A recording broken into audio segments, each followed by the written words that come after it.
Shalom Israel. Shalom. Welcome to class again with the Israelite School of Biblical History and Practical Knowledge. We're going to go ahead and get class rolling. Start off with some questions. We do have some questions already, so we're going to touch on those before we go into the topic tonight. So if y'all got any questions, y'all know the deal. We don't shun away from questions, but write them down. If we can't get to them right away, we will get back to them. All right. So if y'all don't know by now, we have class local here in Houston. I mean in Virginia, and at 2610 Granby. If y'all want to come get classes, we have classes in Houston. We have classes in San Antonio. We have classes in Rochester also, Rochester, New York. So if y'all want to get classes, you can hit us up, and we'll go ahead and get you the class location. And San Antonio, Albuquerque, wherever it is, y'all can hit us up for classes. All right. What else we got here? Reminder to everybody that the feast we have a feast coming up, which is where's it at? Right, Feast of Weeks. Feast of Weeks is coming up on May 15th. All right. If you're local and you want to commemorate the high holiday and you want to do it through some unity, we are here to do it. We are going to be having a feast here.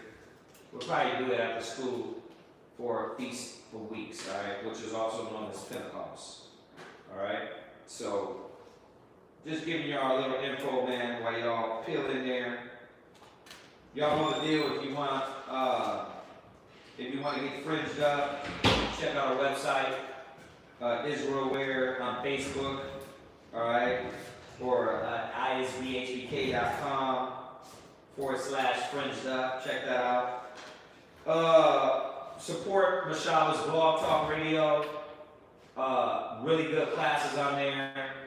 Kawakab got some classes. I think what does he do on San Antonio? He goes on Friday. He goes on Fridays? Right. So Kawakab got some classes on there, and now they're on YouTube being stacked up. I think his other classes were like in Spanish, or Portuguese. But he has some good classes on there. Y'all can check those out. I always say, if you scared, don't click on the channel. if you don't want to get your feelings hurt, Kyle is not going to joke with you. He's not playing. All right. So we got some good. Check out the 5 Minutes of Wisdom, the Hidden Truth, the Hidden Truth Bible Show, Israelite Media Corp. Check out all these things we're doing. All right. And once again, if y'all want to join Hebrew Academy, we do have Hebrew Academy in Houston, Rochester, here in Virginia. You can be a part of those things. So get a hold of us. All right, when our number appears there on the screen. Once again, if you want to, God, yeah. Not tonight. Our number's not going to appear up there tonight. It will appear up there all the other 1,000 classes that you've had. All right, they're on every other class besides this one. All right. Once again, provide for the help, the alms, whatever you give to the school, we appreciate you. All right. Let's go into tonight's class, or a question, really. The brother Jaquan had a question, and we're going to talk about that. And if y'all got any other questions, shoot, and we'll go through it. All right. Questions means you're studying. Questions means you are studying. So we love questions.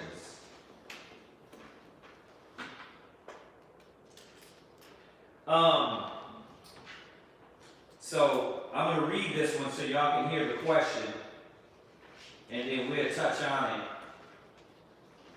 Should a man stay with a woman who gets spiteful after every argument? So it's a two-part, but we'll touch on that first. Should a man stay with a woman who gets spiteful after every argument? Now, I mean, we all know what that is. Kind of spiteful, but edify a little bit. Like how? Let's say the guy is like down financially and needs the assistance of his woman. She carries the load for a while. Right. And when things get rough, she wants to take everything back. Right. Well, oh my God, you got 8 hours. Remember this, that everything we're supposed to build on is Christ. So these essentials, these basics, these principles that we're dealing with can only apply to people that believe in those principles. So, is she an Israelite woman, and does she live off these principles? Is she a worldly woman, and she don't hear these principles? So you got to kind of think about this. Like, you can't judge everything the same way, because if she's an Israelite woman and she doesn't stick with you through thick and thin, then she's not abiding by the gospel. I can go in and have her commit to the gospel. We can go in and talk to her. Shalom, sister. This is the contract that we're under. Remember the Bible. Remember the Lord. Remember Yahushua. We can work with that, right? Just like here. You know what I mean? When a brother loses it or gets out of order, we don't take brothers out in the back and just spar. We're like, hey, let's sit down and talk. This is what the gospel says. This is what you're doing. You can deal with that, right? A worldly woman ain't going to abide by these standards, right? I mean, tell me if I'm wrong. So how is it that I get into a worldly woman unless I brought her into the arena of the gospel for her to live by these standards? So that question is kind of a trick question. It's a trick question in a way to where you can't deal with a worldly woman and bring her under. She's going to fight with you every step of the way, right? So I had to know what type of woman I was getting with. You know what I mean? When I got with her, I would have to know, is she a God-fearing woman, and is she going to serve the Lord in righteousness? You know what I mean? Because if not, then why am I getting with her? I'm going to have a lot of problems. When Christmas time comes around, and she believes in Christmas, and you believe in the Bible, you believe in the Most High, how am I going to get her to submit to the gospel when she don't believe in the Bible? She believes more in the tradition of men. You see that? So, back to your question. How do I get this woman to see that she has to be dedicated and committed if she's not in the truth and not serving the Most High? How are you going to do that? Go to Amos 3:3. You're not. It's going to be hard as hell. Especially after the fact you've been with her. You know what I mean? Amos 3:3. Read that. Amos chapter 3 and verse 3. Go ahead. Can two walk together except they be agreed? So, and for y'all that just logged in, I'll repeat the question. The question is, should a man stay with a woman who gets spiteful after every argument? You got to see that you can't. If you can't deal with her on these principles unless you started your foundation on the principles. You see that? Or else there's going to be arguing, fighting, back and forth. You see that? So, like I said, it's kind of a trick question. So here's the question. does she believe in the gospel? She believes. So when you say she believes, hold on a second. But it's hard for her to conform. Does that make sense? Go ahead. Does that make sense? She believes, but it's kind of hard to debunk everything that she's been taught and follow the Bible. So you haven't started that process. No. Well, you're starting from the beginning. So being that is she submitting to the basics? She like the law. Yes. Okay, so she's starting out learning. Yes. So you gotta adhere here. We're dealing with a woman that is an adherent. Okay, make that clear. Because if she's not there, then we can't deal with that. We gotta deal with something. We can deal with it, but it's gonna be a battle. It's gonna be a war. But now that it is a woman that believes, right? She's taught about the principles about being there for her husband, right? So now you got to start with the basics. Right? You got to show her about family, unity, what a true friend is. So how do you get a person that believes? How do you get this person to see that they're supposed to stick with you through thick and thin, right? So let's go there. Let's go to Ecclesiastes.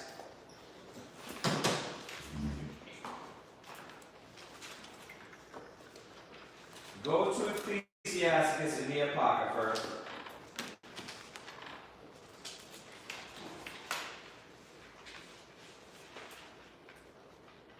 Go there first. Go to Proverbs 17 to 17 first, and then we'll go to the Apocrypha real quick. Proverbs 17, verse 17. What you trying to do? You trying to read? I got it. Okay. No, that's what they're there for. This is Proverbs chapter 17 and verse 17. A friend loveth at all times, and a brother is born for adversity. Right. So this is what you're supposed to be establishing in this relationship. So you have to start from the beginning and showing her what a true friend, what a true wife, what a true partner will do with her husband. You know what I mean? So you got to break down, when dealing with these, when coming in the truth, there's a process that you got to do with everybody, and a process that the Most High takes us through. You see that? And it says casting down all imagination. So you got to show her what is a true friend. What is a true wife? It's born through adversity. So you're trying to tell me you're just going to, when we're together and I take care of everything, but now I fall in a ditch, now all of a sudden you're going to get up and leave? That's not a true friend. That's not a person that believes in the Most High. That's how wicked niggas deal in the world. If you're saying you're my wife and I'm going through this, then you're supposed to stand by my side. Didn't I have your back? Okay then. So what's the problem? And it's your duty anyway. It's your duty to do those things. So it's like it's so much we can go through, but starting out with a basic person, you gotta start out with the basic things. Showing her, listen, this is your job as a woman to be there for your husband regardless. And on top of that, what are you just gonna abandon me when I fall in less fortunate? What type of friend is that in the spirit? So you gotta establish this word. Read it again. A friend loveth at all times, Right? and a brother is born for adversity. Everything we're going through and everything we've been through, it showed and proved what type of man I am. And have I not been there for you? Have I not established a consistent spirit of showing you that I wasn't going to let you down? So why is the spirit on you? What's the problem? You know what I mean? Well, you role play with me, so what's the problem? Just say a history of, now that I know that, I'm an Israelite, the standards that to keep, is battling the world and then battling the spirit. Yeah. Trying to. No, what would she say? What would she say? What would she say? If I took her through that conversation and I said, listen, have I not been there with you? Have I not dedicated? Have I not been committed? Not always. Not always. Okay. But have I tried to? In words more than action, yes. Okay. Now, me knowing this knowledge, I'm going to make sure I do that more and more and step up to the requirements of Christ. And that's what I want you to do. That's how the conversation has to go. I'm going to make sure I step up to the standard, and I want you to step up to the standard. Right? What's the standard? The unity. Right? We got to be together in unity in our house, in our family, in what we're doing. This is your rib. She's your rib. You know what I mean? So if she's your rib, she's your rib. You're a family, you're a unity, you're a body. So she got to learn that, no, we can't just abandon each other when we go through hard times. Right? Go from there. Go to, let's see here. It is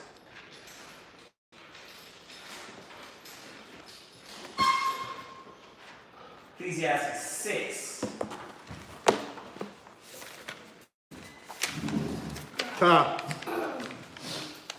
Ecclesiastes 6. Where are we at?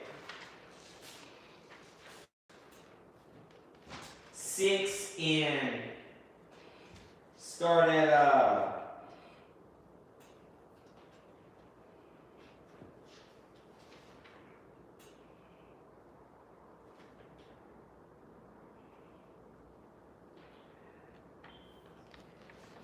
8.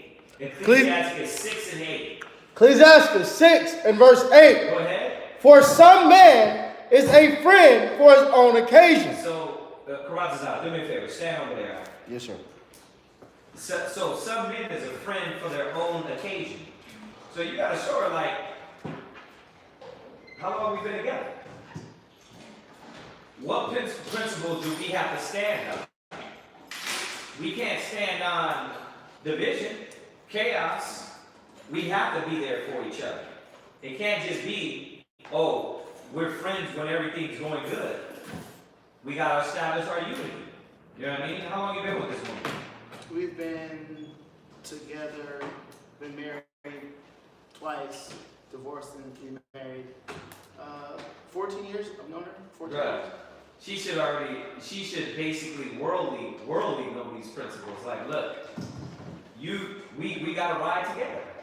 We gotta be together. But, like I said, you gotta go back in and show her what's needed. It's gotta be unity. It's gotta be us being together. It can't be your friend when everything's good. We're unified when everything's good, but when it goes bad, you know what I mean? You don't know them, right? Go ahead. And will not abide in the day of thy trouble. Right. So it's trouble time. It says a brother is born through adversity. Now you're my wife.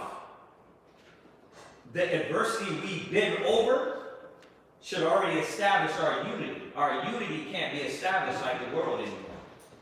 Why? Hold that. Hold where you're at. Give me Matthews.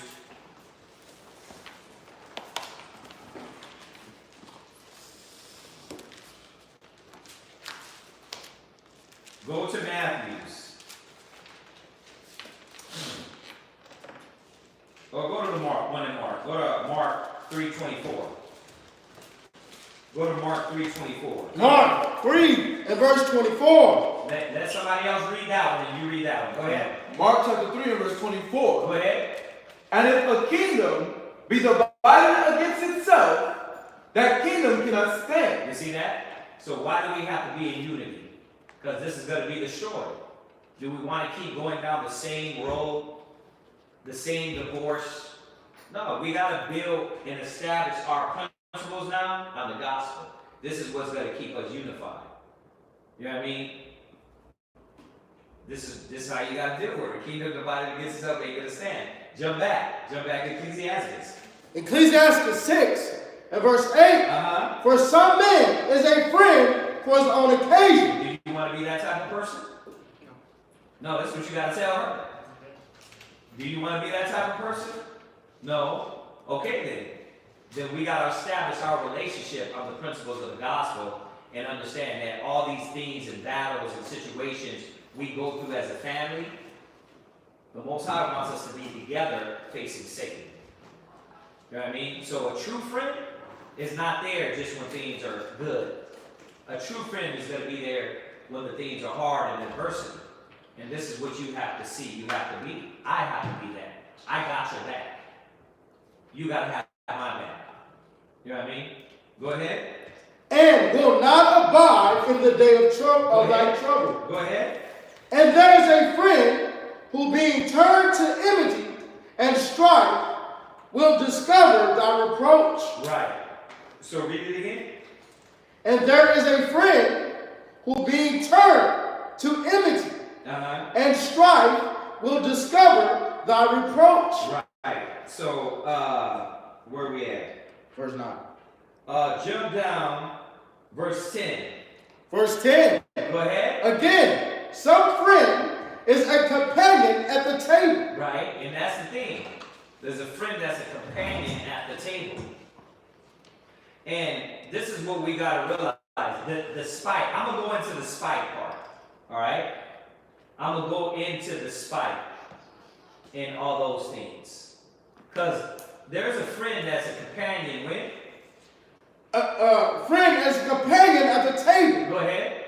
And will not continue in the day of thy affliction. That's not a true friend. That's not a wife. That's not a husband. Well, the epitome of a marriage, whether it be husband and wife or brothers, because we have a marriage in unity. We're married to Yahweh Shai in unity. Like, it's a bond, right? This bond got to be created off of principles. The principles are unity, love, respect, order, discipline, dedication, commitment, right? That's what all the whole things the Most High wants us to be married into Him with. All these qualities.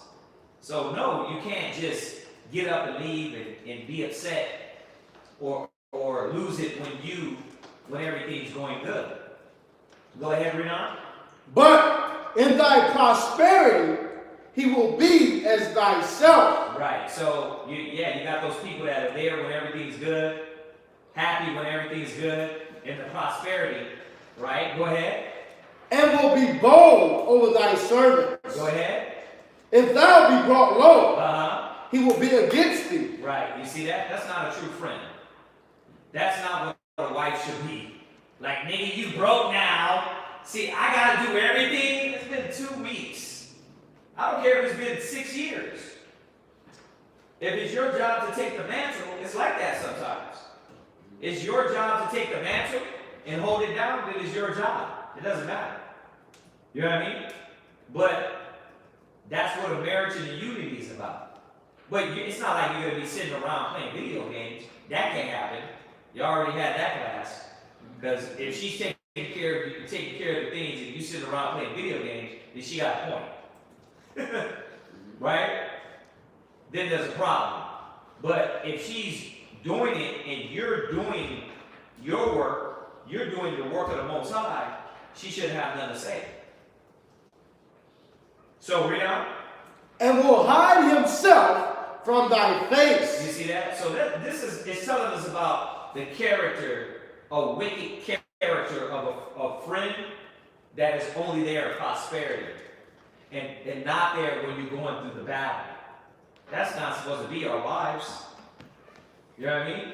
When we're low, we're supposed to be having our wives there to pick us up. Let's finish this. I got so many things going on in my head about the point. Go ahead. Separate thyself from thine enemy. Right, because that's really what that is. Like a person that does you like that, they're not a friend. That's an enemy. So we got to establish the characteristic on what the gospel calls a true friend. And her being one of the closest admired persons next to you is one of your greatest companions. She is a friend. She's a friend. You need that. You know what I mean? Ride or die. You see that? And if she's not learning these essential elements, then she's gonna fall short of the gospel, and she's gonna fall short in her relationship. So this is why the Most High said this. Go ahead. And take heed of thy friends. Right. A faithful friend is a strong defense. Read it again. A faithful friend is a strong defense. That's what a true wife is. You see that? A faithful friend is a strong defense. And I don't want to jump into my women's class, but it's kind of almost pulling me there. You know what I mean? It's pulling me right there, but I'm not going to. You know what I mean? I'm going to save some of those scriptures for that time. But a faithful friend is a defense. She's supposed to be a defense. I got to jump over it just one time. Go to Proverbs 31. It's like when precepts go together, they just go together, man. You can't like the precepts. Like it's in my brain and haunting me. Like, listen, you know where to go.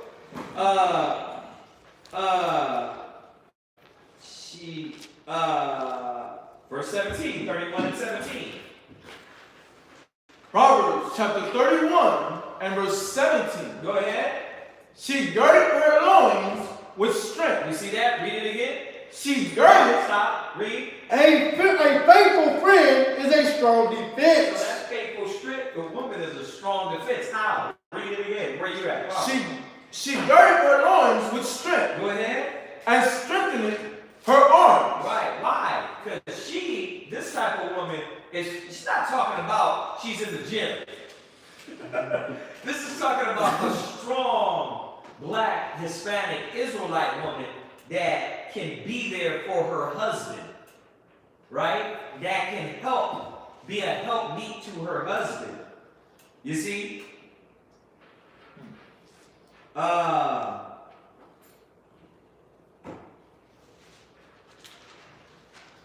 Yeah, jump to verse 25. Come. Uh-huh. Proverbs chapter 31 and verse 25. Go ahead. Strength and honor are her clothing. Right, you see that? So this ain't a woman that all of a sudden, like, you can't buy the Coach bag, the Gucci bag, or you fall short on bills. It's not even that. It's like the Most High puts you through things. You lose your job, you lose your situation, you lose your position, and then what happens? She got to take over. And it's like that with the men. Sometimes she loses her job, you take over. You see that? That's what a marriage is about. But she's supposed to see the standard and quality of a righteous woman. That, come on now, what type of, I mean, even in the world, you know, right? Who are your friends? Right? All the rappers talk about it. When I'm down, y'all weren't around. But when I was up, everybody want to call me, right? They know that's not a true. Why is it different? It's the same thing in the gospel. The Most High is telling us about a true friend.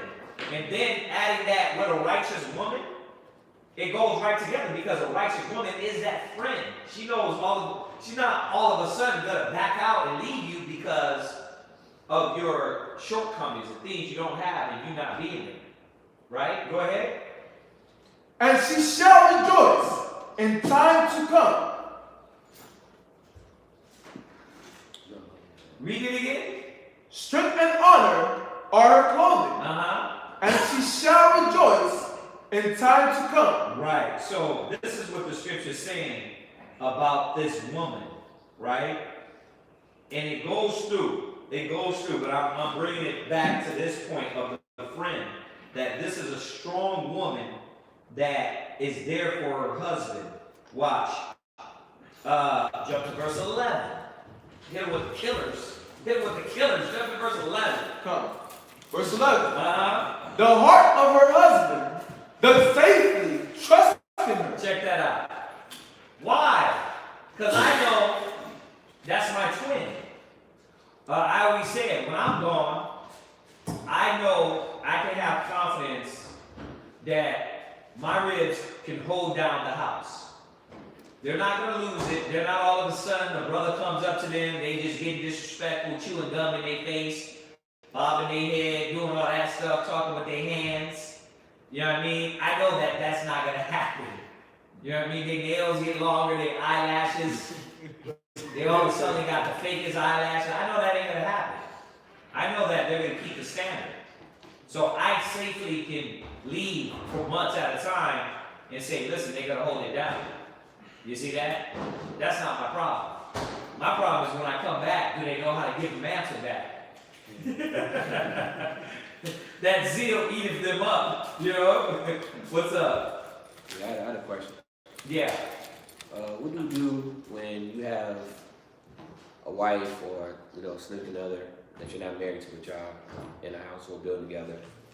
You're a Hebrew Israelite, identified as Hebrew Israelite, but she's Muslim. You're praying, you're saying Yahweh or Yahweh Shai, and she's saying Allah, Allah Muhammad.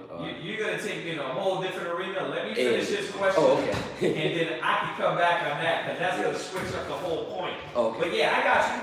We're talking about that. But you see how the scriptures is establishing what a true friend is and what a wife is, a virtuous woman. Like this woman, the heart of her husband would safely trust in her. You ain't got to worry about, like, all of a sudden if I get broke or don't have. You know what I mean? And same thing with us. They know that, man, he got me. He's going to take care of me. Right? That's what builds the bond, friendship, and relationship. Go ahead. The heart of her husband does safely trust in her, so that he shall have no need of spoil. Of what? Of spoil. Say it again. Of spoil. You know what spoil is? Goods. So all this, your husband gotta buy everything, and he's supposed to be a nigga running out there getting 3 jobs for you. Hell nah. The woman was working too. She was working. This whole chapter goes into her literally working. And that's what a virtuous woman is. People, they think that the man is supposed to just be around, be a servant for their sakes. No, it's actually different. You're supposed to serve the Most High, the gospel, the nation.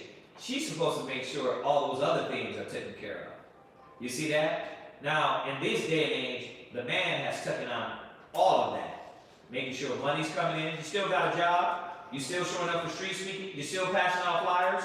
You're still being a teacher. You're still being a counselor. It's a lot. You see that? So, this is what we've taken on. You know what I mean? But she got to take on something too.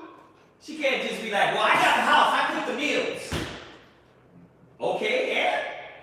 Like Quasazat just told me, I'll let that meal on that pot get cold as hell and go get a burger. Quick to the mug. You know what I mean? Your meal don't make it like that's it. Now you did it because you cooked the meal. Nah, you gotta do way more than that. There's gotta be a spiritual building, fortress over my house. It's all these other essentials. I said I wasn't gonna do it, but you're dragging me right in. Nah. So jump back to a friend. Go ahead. A faithful friend is a strong defense. So you see that? You see how it goes right with Proverbs? She's a strong back defense. She's ready for her house. She's there. That's the same thing with a good friend. All of a sudden, you don't just fall short and then it's like, well, I'm angry at you, so I'm not going to give you. It's like, nah, that's a black B word. That's what that is. That's a disgruntled, disrespectful, niggerish woman. That ain't a woman of the Bible. That ain't an Israelite woman. I think they call them coons, wetbags, border jumpers, niggas. Because that ain't a gospel, that ain't a holy, righteous woman. That's what the white man created, to hate her husband, to divide a house, to keep things separate. This is what establishes the love and the unity. You know what I mean? And that's what men and women. You know what I mean? There ain't no 2 accounts. You know what I mean? There's one account. You know what I mean? Yeah, my ribs got accounts, but that one, her account is my account. You know what I mean? My account, we'll talk about that later. I'm just joking. But really, whatever they need, whatever I need, our accounts are open to each other. It ain't like, you know what I mean? Well, you do your thing, I do my thing. They know that. You know what I mean? I know that. That's a marriage, right? The white man did the black homes dirty. You know what I mean? They did them dirty. Why? Because all they did was divide y'all. They divide, and I say y'all because I'm free now. I ain't under that no more. You know what I mean? My ribs know better. We work as a unit, a real tight unit. So I'm actually proud of that the Most High gave me those gifts. So but it wasn't easy. It was hard work to teach, to start and make them committed to the gospel. So when I got with them, it wasn't just about, we making love, you know what I mean? I'm looking at you in the eyes, what we gonna do, movie time, and then 6 months later, it's like, look, I'm trying to get it right, obviously she won't do it. Nah, I made them put in work. Shalimaya was in the mall, pregnant, working the mall. Why? Because if I'm in the mall, you gonna work. So why should I say anything? She was driving, giving people rides, pregnant. Why? What babies in the car? Why? Because you're going to have to do for the gospel just like I did. But guess what? 16 and 19 years later, they're committed. And they love it. I don't got to put a gun to their head. I don't got to force them. It's free will. But I established that in the beginning. If you don't establish in the beginning, I ain't never doing this. I was never doing that. So you got to establish these principles. Yeah. So this is like a beginning for the both of us. I'm new in the truth, and she's willing to learn and be in the truth. But it's like hard to get out of the mindset of before the truth. If that makes sense. Right. And doing everything that I was doing, trying to be better, but still going backwards. See, and this is. Let me finish this, and I'll jump into that. Go ahead, read. Finish that. I'm afraid. And he that hath found such a one hath found a treasure. You see that? So that type of mentality and true friendship, which we are building in the truth, is a treasure. Because we're not building like Jake. You know what I mean? Brother get in an argument and then never talk to you again. Nah. Our brotherhood is built on, you got a problem with a brother? We family. You go to him and talk to him. That's what the Bible says, right? Matthew 18. We live on that. Right? Go to him and talk to him. It ain't like, nah, I'm disappearing, cut off my phone. You know what I mean? Niggas do that. Real brothers do what the gospel says. Real friends. And this is what we're learning to be. Go ahead. Verse 15. Nothing doeth countervail a faithful friend. You see that? Nothing can turn that from. Your friendship can't be turned around over one mistake, one mess up, one fault. Oh, I got offended. Now, you my enemy. Nah, I offended you, bro. What I gotta do to make it right? Because you my God. You're my rib. And it has to be established. You know what I mean? Even to this day, I'm still trying to build the friendship in my relationships. The friendship, to let them know that I'm there for you. You have no reason to second question that, right? Go ahead. And his excellency is invaluable. And is excellent, meaning that real friend, right? Go ahead. Go ahead. A faithful friend is the medicine of life. Now, I gotta finish this point because they gotta understand that this is what a real companion friendship is. This is what we should be striving for, not, you know what I mean, I'm only there when it's good. And then when we have a little hiccup, a battle, and arguments, now all of a sudden you're an enemy, or I don't know you no more, I'm done with this. I can't live like this no more, right? That's a typical conversation with every worldly woman. I can't do this no more. Do what? Build? Get through the battle? Go through the fight? Get in the mud? Come out? That's what a friend is. If you're not ready to go through this battle, then no, we're not meant for it. Because I need somebody that's going to back me and be there. Vice versa, you got to do the same too. So if y'all, remember, I'm answering the brother's question, but it's not one-sided. It's what we all need to be doing, man and women. I got my ribs back, they have mine. Why? Because we're abiding in these principles. Period. Go ahead. And they that fear the Lord shall find him. Right, and they that what? Fear the Lord. So if we fear the Most High, what? Shall find him. You gonna get real friends around you. because you're gonna know who to be around. The scriptures tell you about the true companions to be around, surrounding yourself with righteous people. Be not unequally yoked together with unbelievers. So I'm around my brothers. Who is my mother and who is my brother? I know y'all more than my family. You see that? Why? Because we're dealing with these principles. Go ahead.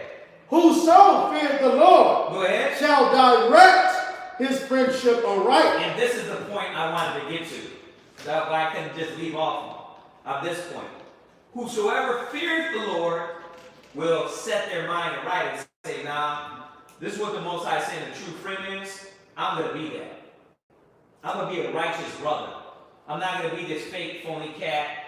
You know what I mean? You got a lot of brothers that come in with that still street mentality. They say one thing and do another. Yeah, I'll do that. Yeah, I'll be there. Yeah. I'm like, they still, and we shrug it off. We're like, okay, they don't understand that. You said you was going to do something. Do it. All that fake saying you're going to do things, you don't have to show. Say what you mean. You see that? But those principles have got to be learned. Even with brothers. They don't know them. Go ahead. For as he is, so shall his neighbor be also. So what is it saying? Can two walk together, at least they be agreed. A man shall cleave to his like. You see that? So now you coming into wisdom. Let's jump into that part of your question. You both are new. You both are coming in. So what has to happen? Go to 2 Corinthians 10 and 4. You know what? Go to Jeremiah first, 1, and then we'll go to 2 Corinthians 10 and 4. And then we'll go to Philippians 3. Right? Let's go there. Jeremiah 1 and what is it? 5? Root out, break down. It's in that chapter. Go to Jeremiah 1. And you're going to read verse 10. Okay. Come. Go ahead.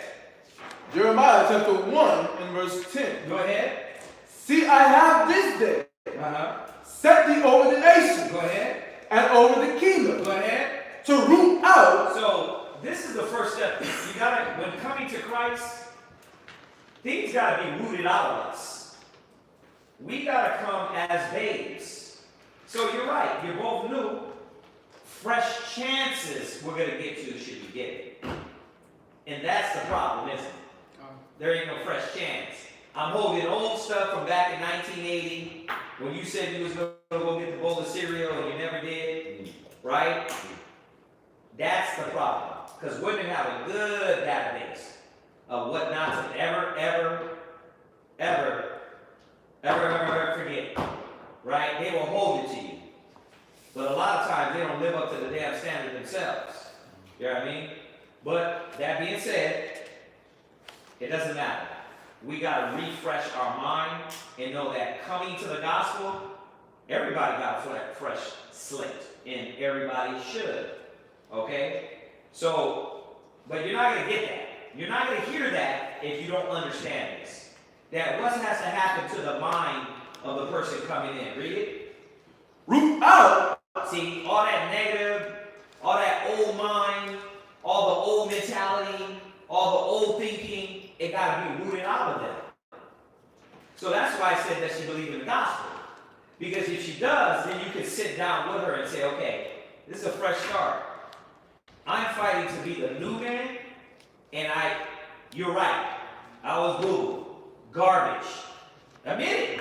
Don't be afraid to admit it. We know without the Most High, I'm a trash nigga. I'm all the things the white man called me. A nigga, a monkey, a coon. Why? Because look at us without the knowledge.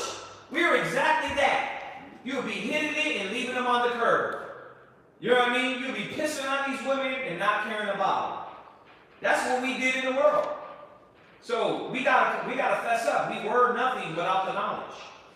You see that? But now coming into the knowledge, I don't think like that no more. And sometimes you gotta tell your rib to her face. I don't think like that no more. I don't want to be that guy no more. You know what I mean? That being said, I'm going to forgive you for all the past things and let those go. You got to do the same. We can't hold grudges. But but that mind got to be rooted out, read. And to pull down. And to what? To pull down. Yeah, because they got a lot of negative that's pulling them, keeping them in that negative mind. So you got to pull down. But I want you to look up real quick. You see the irony of this? How nobody's different in Israel, all the same problems. This is why this gets easy, because nobody's different. I literally did we not just get off a 2-hour call dealing with the same thing that black women want to hold on to what you were in the world and what problems you did. It's nothing new. Israelite women do the same damn thing. That's why this is so easy for us to go off the head with the scriptures, because we deal with it daily. You know what I mean? And the problem is that if they don't want to go back to following the gospel. A lot of women don't want to go back. They want to hold grudges. They want to hold, a lot of men too. We're just on the subject of a woman right now. And I literally got off the 2-hour counsel before I got here with the same thing. Right? Well, he's this, he that, he was this. But that was in the past. He's trying to be new. Give him a chance. He's giving you a chance. And that's what it's not clicking with them, that Yahushua gave them a chance. They get a fresh chance right now. Right? Go ahead. And to destroy. Right? So we got to root that mind out. We got to destroy that mentality. Go ahead. And to throw down. Yeah, we got to throw down. Let that go. Go to 2 Corinthians 10:4. Oh, you got it? Come. 2 Corinthians chapter 10 and verse 4. Go ahead. For the weapons of our warfare are not carnal. So we got to go to the spiritual weapons. You got to go to the spiritual weapons. Right? And remind them back what the gospel says. You know what I mean? They say, nah, it doesn't work like that anymore. You know what I mean? I don't think like that. I don't feel like that. I don't believe that anymore. This is what I believe in. You see, forget Christianity. Let's start going to the Bible. We're going to the scriptures. We're not making this up. This is what the scriptures say a woman should be, a friend should be. Do you want to be that? Well, I feel, come on, I know how you feel. But the scriptures say your heart is deceitful and desperately wicked. Do you want to feel like God said feel? Because I want to. Right? So, yes, it all comes back to the class we went over the other day, because you got to live by the standard too. And that's what they want to see. They want to see that. They want to see you live by the standard, but a lot of times women be holding stuff in, and that's the problem. She can't do that no more. You see that?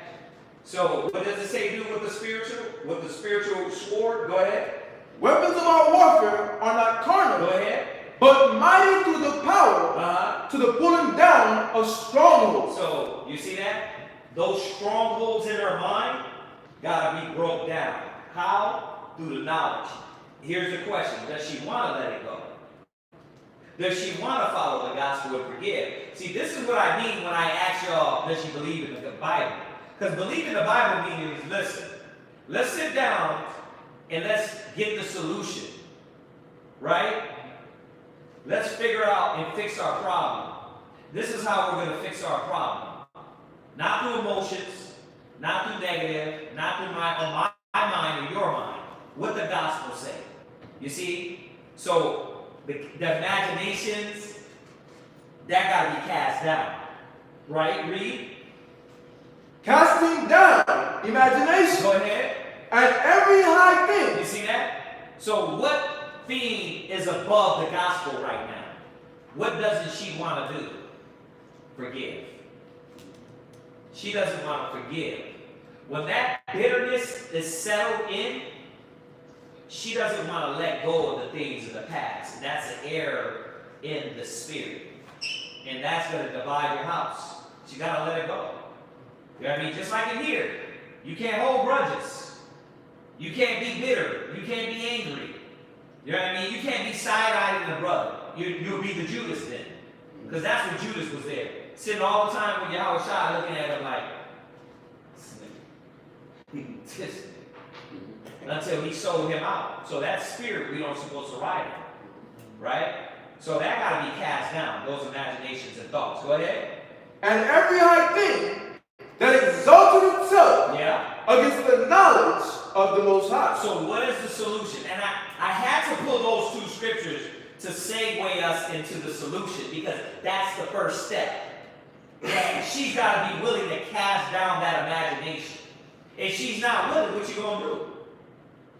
If you're like, listen, let's solve the issue by the Bible. I know how you feel, and I have some setbacks too, but I know the solution now. We got to let go of a lot of things.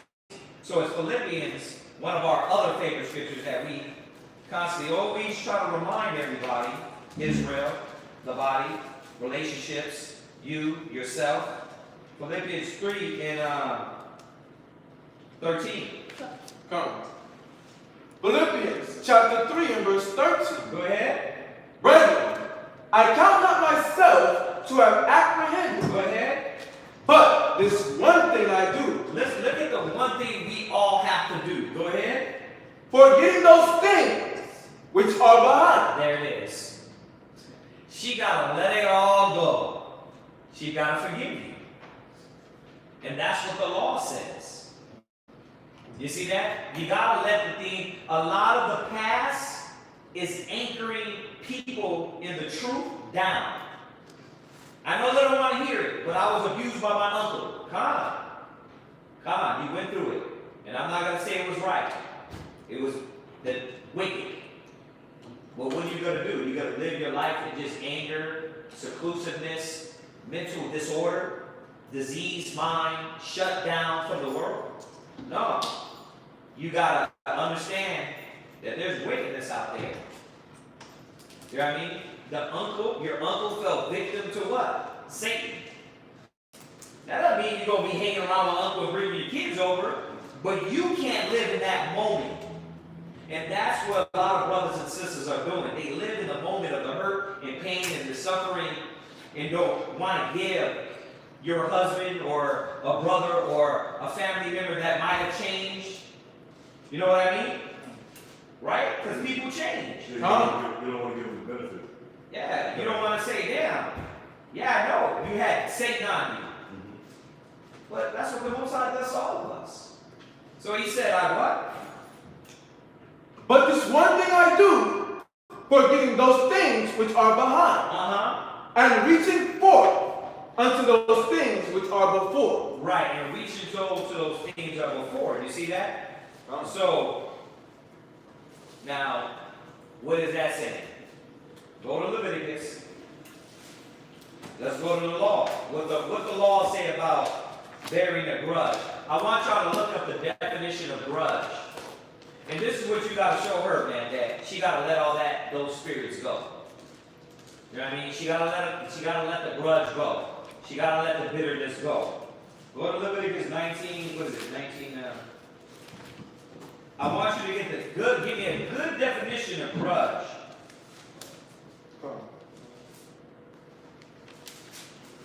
Alright, go to Leviticus 19:17.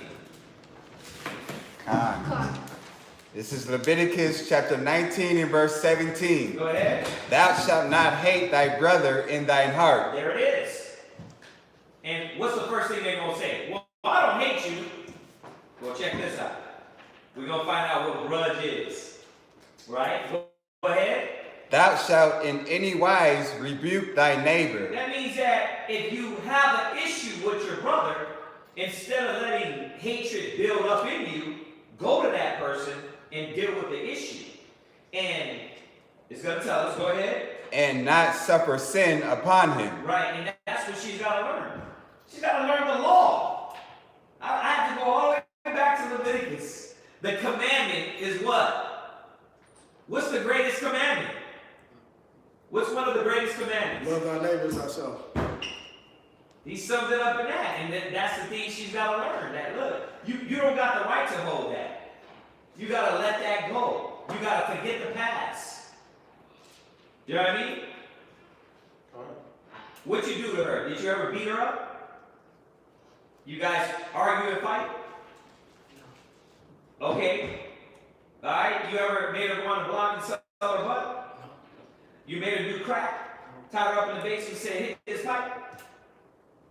Bruh, then a lot of the things is little emotional baggage and mistakes that you made probably, right? And she's made mistakes too, right? See, that's how it works. Now, if you was a crazy nigga like cutting her with blades, I would tell her to stay away from me. But the issues you probably got is things that you can deal with and work with. You see that? But it's all up here. So the scripture says, what? Read on. Thou shalt not avenge, nor bear any grudge against the children of thy people. You weren't supposed to bear any grudge against your people. That's why I went to Philippians 3, to show us that you got to let that all go. You know what I mean? So what is grudge? Grudge. To hold or harbor. To hold or harbor, go ahead. Enmity or dislike. For, it says, for an old cause of hatred or quarrel. You see that? To hold or harbor that negative in you is a grudge. That's where it gets to hate. That's straight against the commandments. So she got to let all that bitterness, grudging, all that, oh, you the worst guy ever. How am I worse and you still with me? So, it ain't like that. I love you, you love me. We got to work and understand how to dissolve our mental issues that cause grief, gripes, grudging, and hatred. That's what has to happen. What? I got a good definition. What you got? A persistent feeling of ill will. Yeah, you got to watch that. Like I said, how do you think Judas was with the Christ? To sell your brother out and get him murdered, you had to sit there with an ill will the whole time. You rocked with him all that time, and you just had ill will? You think the Most High wants a man's wife to be like that? Wow. But that's why these women be negative as hell. They be battling everything because they let Satan reside in them, and then it overcomes them. You see that? That's why it says, be angry and sin not. Right?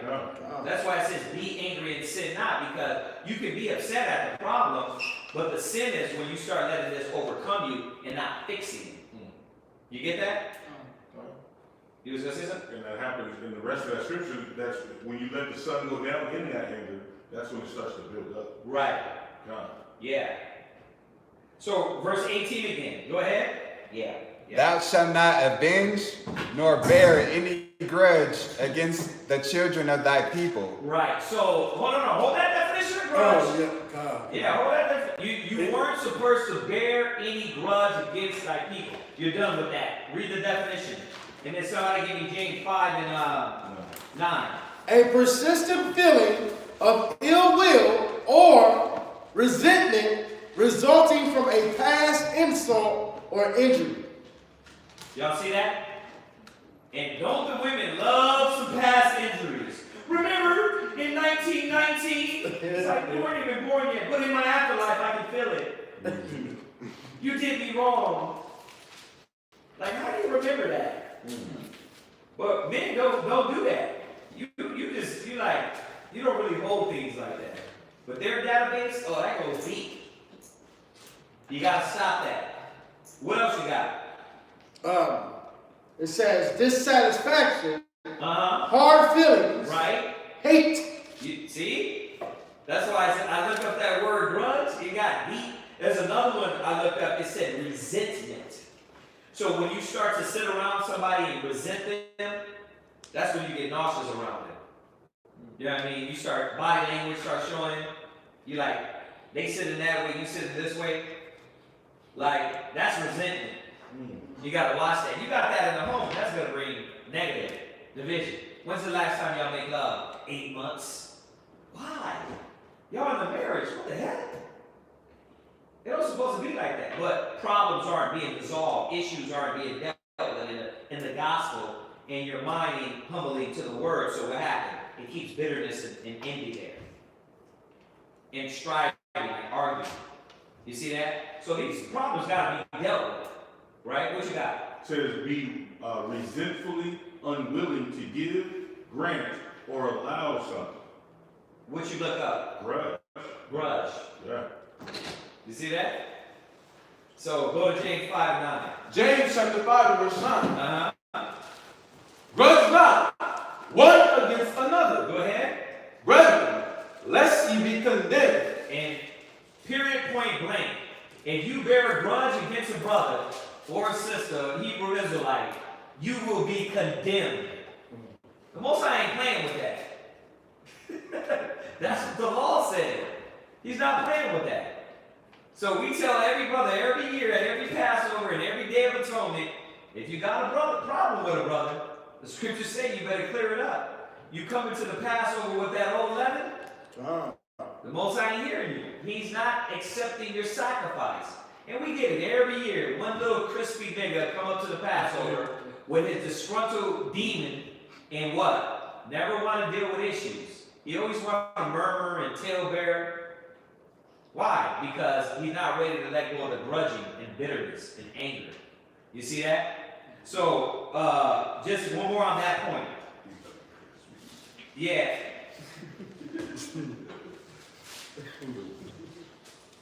Sorry.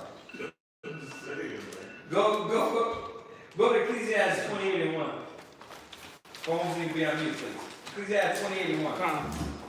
Go ahead and read that. This is Ecclesiastes chapter 28:1. 28 and verse 1. Read 2. Verse 2. Uh-huh. Forgive thy neighbor the hurt that he hath done unto thee. And that's what you got to show her. You got to forgive me. I forgive you. I'm not holding any grudges against you. Yeah, we were off. We were in the world. The way we were thought were what? It was wicked. It was off. It was wrong. But I'm trying to be the new man. Right? Go ahead. So shall thy sins also be forgiven. And that's why a lot of times, man, there be a lot of bitter women. They never, you see them, they mentally start to decay. Why? Because they got so much negative up in here. Psychologically. You see it on their face. They're just angry, old, bitter, just walking the house. When they walk in, a cloud, darkness comes over them. It's like, what the hell's wrong with you? Because in the back of their mind, they hold a lot of grudges in. Go ahead. So shall thy sins also be forgiven when thou prayest. And that's the key right there. Do you want your sins to be forgiven? So you gotta let a lot of offenses go. The Most High said, wink at ignorance. It said he winked at ignorance. And you gotta wink at ignorance. You gotta sometimes be just like, Father, forgive them for they know not what they do. You gotta let it go. You know what I mean? That's how we shrug it off. We're like, they just don't know. We use the word they knew. They knew, they don't get it. You know what I mean? And you gotta do it that way. Or if not, then you start looking at that person negatively and you won't give them a true opportunity to a righteous man falls 7 times and rise back up. So I gotta give you the time to make the mistakes, to be told, correct it, and then get back up. That's the opportunity. So you gotta show her she can't hold those grudges. You can't hold the grudges. Go ahead. One man beareth hatred against another. Go ahead. And doeth he seek pardon from the Lord. Yeah, you bear all that hatred, but then you want to pray that the Most High bless you with something. You bear all that negative in you, and they try to face the east and thank the Lord. Oh Lord, just take this from me. You're the demon. You got the demon on you. You're holding close to the demon of hatred and negative and bitterness. So you wanted to go it from you, you got to cast it from you. Right? Go ahead. He showeth no mercy to a man. Right? Which is like himself. Go ahead. And doeth he ask for forgiveness of his own sins. Yeah, and that was in a question form. And doeth he ask forgiveness for his own sins? Yeah, because niggas got the nerve. You got the nerve, right, to pray to the Most High, but hate your brother hate somebody in your nation. You'll hate somebody in the same school. I just don't like it. You know what I mean? I just don't like it. It's like, what? Like, you're not even thinking it like the Most High wants you to think, and you think you're right. But you get people that do that. Go ahead. If he that is but flesh nourish hatred, Go ahead. who will entreat for pardon of his sins? You see that? So you gotta show her, like, you can't just bear this hatred and then think you're gonna get mercy from the Most High. Don't you need mercy? Okay, then well, we gotta do it the right way. The right way is following the gospel. Right. Right. Yeah, go back to James 2 and 13. James 2 and verse 13. Uh-huh. For he shall have judgment without mercy, Uh-huh. that hath shown no mercy. Yeah, you see that? Y'all get that? That person that doesn't show mercy will get judgment with no mercy. So this is why this is important. So that's where you got to start with this. And like I said, it's a lot. Because your question is a lot. You know, it's a lot where you got to start from when dealing with a woman, dealing with yourself, and coming in. You got to come in and be ready and willing to put off the old man and the old way of thinking. You know what I mean? I know it's basic, but I got to do it for context sake. Go to Colossians 3 and 9.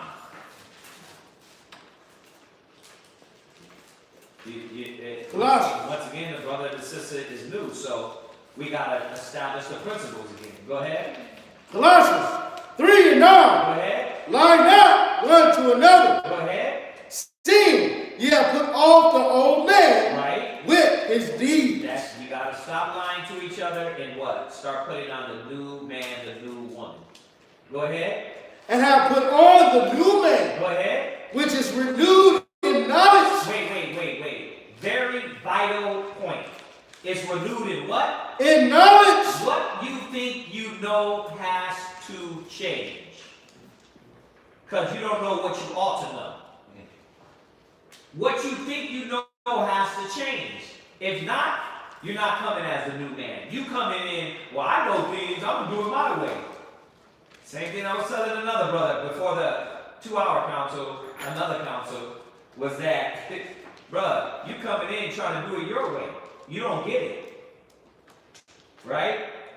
Your knowledge has to change. Her knowledge has to change of what she thinks she knows. Or else she's not going to do it the way the gospel says. And there's always going to be a battle. There's always going to be a double-mindedness. Go ahead. After the image of him that created Because him. that's what the image is supposed to be, after the Most High. And that means that if you come in with old mentality, you're not trying to be new. You see that? So that's what you got to show her, right? You got to show her she got to let all that go. Let the bitterness, let the envy, those things are past. Now we got to move forward. You know what I mean? You got that? Now, the second part of your question. You got a second part here. You said, or runs to her ex. Should a man stay with a woman who gets spiteful after every argument, or runs to her ex when there are problems in the home while knowing the guy doesn't approve? Okay, so there, I wasn't going to skip that. If she runs to her ex, there's a whole nother damn problem. Right? If my rib ever ran to her ex, she'd be with her ex. Like, first and foremost, your rib is supposed to know, once again, the basics. Right? The basics is what? Go to Ecclesiastes. Who knows where I'm going? Yeah, where's it at? 25. You should have said it out loud, because I want to hear. I want the cappers to act like they're flipping to it, but they're not. Okay, kind. So next time, go ahead. Where are we at? Ecclesiastes chapter 9 and verse 9. Go to Ecclesiastes 9 and 9. Ecclesiastes 9 and 9. Go ahead. Sit not at all with another man's wife. Do what? Sit not at all with another man's wife. So, No man, no woman is supposed to be sitting with another man. It don't mean when you sit at the table at a feast with a brother. It's talking about this woman, your woman is supposed to know that she's not meeting up with her friend and they're just going to go eat and it's a dude. Hell no. That should have been scrapped from the get-go. But we know, new people don't know that. The world doesn't teach that. The world don't teach, oh, you can't have guy friends and you ain't gonna be sitting around with your gay friend and your ex. Like, nah, that's not how we function as believers in Hamashiach. Alright, go ahead. Nor sit down with her in thy arms. Right, because that's why you don't sit down with another man's wife. You know what, girl, I know how you feel. He ain't doing you right. Lady, go come sit with me. Take a puff of this right here, man. Yeah, come to my island, I would take care of you. I would make love to you constantly. Right? Nah, because that's where it's going to go. I always say it. You ever been at a job, and you go to the job, you see this girl, she's like a -4, and then 6 months later, she's a what? A power 5? Power 5. Like, how did she go from a -4 to a power 5 in 6 months? So then she turned into a power 8. Right, yeah, exactly. That's why the Multi said don't do it. Because what happens? Watch, she's going to tell us. Go ahead. And spend not thy money with her. You know what? He's been my friend for the longest time. Well, you go be with that friend then. You know what I mean? They ain't sending you flowers and bags and shoes talking about he's just a friend. Negro, please. Are you crazy? That's disrupting the order and your love for what y'all are building. Y'all supposed to do that with each other. Not some random guy buying you stuff and giving you things. You know what I mean? No. So when you leave that house to go see your ex, you gonna come back. No, let me stop. Because brothers will get extreme. Listen, it shouldn't go there, alright? It shouldn't be that. She should have enough respect to know that that's gonna cause division.